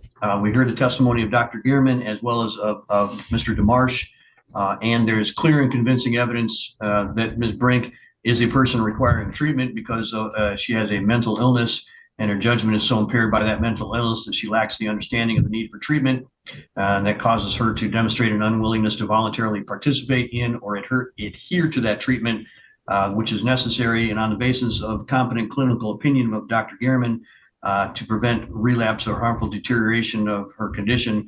And she presents a substantial risk of significant physical harm to herself or to others based on her ideation and her refusal to engage in proper treatment, and her then combativeness, which was very clearly evident even in court today, and her unwillingness to cooperate with jail staff by trying to damage the Polycom equipment and then escalating every time she was given an opportunity to come back into the courtroom. So it's very clear to me that she is a person requiring treatment, and that we will enter an order that she receive a combined hospitalization and assisted outpatient treatment for up to 365 days, with initial hospitalization up to 60 days.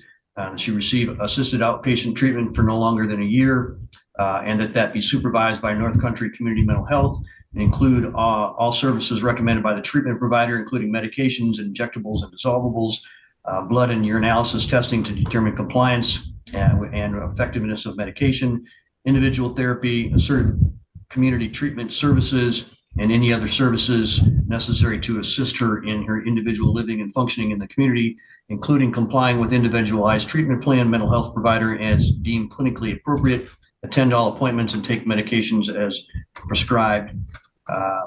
If she refuses to comply with psychiatrist's order for hospitalization, a peace officer may take her into protected custody for that purpose, and I will sign that order today. Thank you all very much. That will conclude today's hearing. Thank you. Thank you. From Plains to Prison, written by Chelsey Brink. One decision, although seemingly insignificant at the time, can affect a whole life, and in turn has the ability to affect multiple lives. You see, before prison, I was a highly respected member of my community. I became a registered nurse in 2011 and worked and volunteered as such until 2017. I owned a 2,500 square foot 5-bedroom house.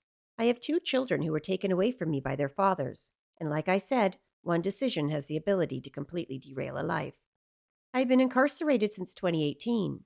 I did 10 months in county jail before coming to Women's Huron Valley Correctional Facility. I came to WHV on October 15th, 2019. I was only supposed to be here for 6 months for a probation violation. 6 months has turned into a hellacious almost 18 months. I completed my required coursework in the first 6 months. It was required that I take healing trauma, phase 2 substance abuse, and beyond violence classes. I put forth effort in my classes and took it serious, thinking it could only help me and would facilitate a faster release from WHV custody back into the community. How wrong I was. These are weird times, I will admit. With the onset of COVID-19 pandemic, so much has changed. Beginning in March 2020, all prisoners have been required to wear face masks, which are suffocating. The prison has been shut down for a year now. It's only been in the last week that we've received new inmates.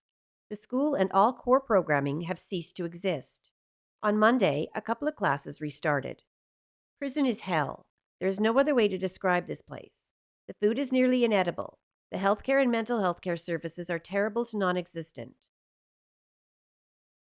Not to mention, I'm 12 months past my earliest release date.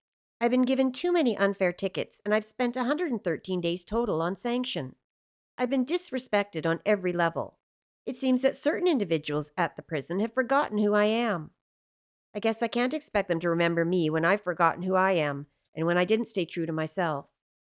I've settled in and I'm working hard to make my situation livable, pushing against the wildness while the wildness pushes back with everything it has. I remember when I was in county jail, I kept saying to others that the system is broken. But the thing I had forgotten along the way somewhere is that dying and killing are part of God's plan too. It's part of life. The question, though, is am I dying or killing? Is it possible to do both? And whose lives are affected by dying and killing? And how? There are times I could scream with the frustration of the uselessness of my own brain. But through the last 18 months, the thing I have found time and time again is that the human heart proves the most confounding mystery of all. I've learned to be patient with myself first, and have remembered to only believe half of what I hear and all of what I see. I sometimes think that being loved a little less than others can actually make a person rather than ruin them. Trouble is the only thing that seems to stick with me with any regularity, but I'm learning to think that can shape a person too. I've never known how to handle money. I'm not sure I understand it. The love of money is the root of all kinds of evil. Some have strayed from their faith in their greediness and have pierced themselves through with many sorrows. Just because you break the law doesn't mean you have intentionally crossed the line into evil.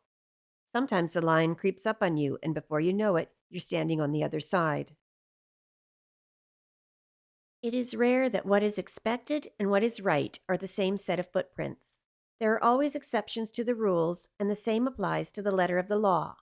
Since being incarcerated, I have remembered that what I don't say is probably more important than what I do say. I don't want anyone's sympathy or to be coddled. I don't want anyone's pity or platitudes. I just want my old life back. And that notion, the utterly gut-wrenching, soul-crushing feeling that your life has been stolen from you, is something that you cannot fathom unless you've been through it yourself. Every terrible thing that you've been through in your life up until that point pales in comparison or seems downright ridiculous. You don't even know where to begin. I know I didn't, but I'm trying to make my way back to who I was, and in the process, I'm learning who I am. But it's a difficult journey. I've had to remind myself time and time again that we are not our past, no matter how traumatic or life-changing it might have been. You don't have to be superhuman to survive the bad times, and you can't always be at your best. But even when things look their worst, you can still feel positive about the future. Being optimistic is simply a choice made possible by being creative and proactive. A happy ending begins with having faith in your own story and looking for ways to create joy for yourself and others. We are all our own journeys, hopes, and dreams clad in mortal wrapping paper. And no matter how lost, lonely, defeated, or damaged we feel, accepting the love of others and loving them in return, to whatever return we can, will help make us feel whole again. I find some solace when listening to music, and also enjoy the escape afforded when reading. When your body craves physical relief, you can only listen to so much music and read so many books. It's been so long since I was a child that I've forgotten that there are building blocks of love, and that at the very bottom is comfort. Choice is a part of what makes us human. Love isn't doing whatever the person you cared for expects of you. It's doing what they don't expect, going above and beyond what you've been asked. Nothing stands out so conspicuously or remains so firmly fixed in the memory as something which you have blundered. I've learned that sometimes it's necessary to reteach a thing its loveliness. There are times I almost think I'm not sure of what I absolutely know. Some lessons WHV and being incarcerated have taught me are to soak up all the wisdom around you. Make time to dream big dreams and find people who believe in them. Learn from the people who know how to roll on the road and be ready to lay down your own asphalt. Know how to seize upon your own moment. Keep your real friends close. Make your mother proud. Honor the place you came from. Do the work, then enjoy the ride. I have to choose between what hurts and what hurts worse. It is a rare soul who would stand against a crowd.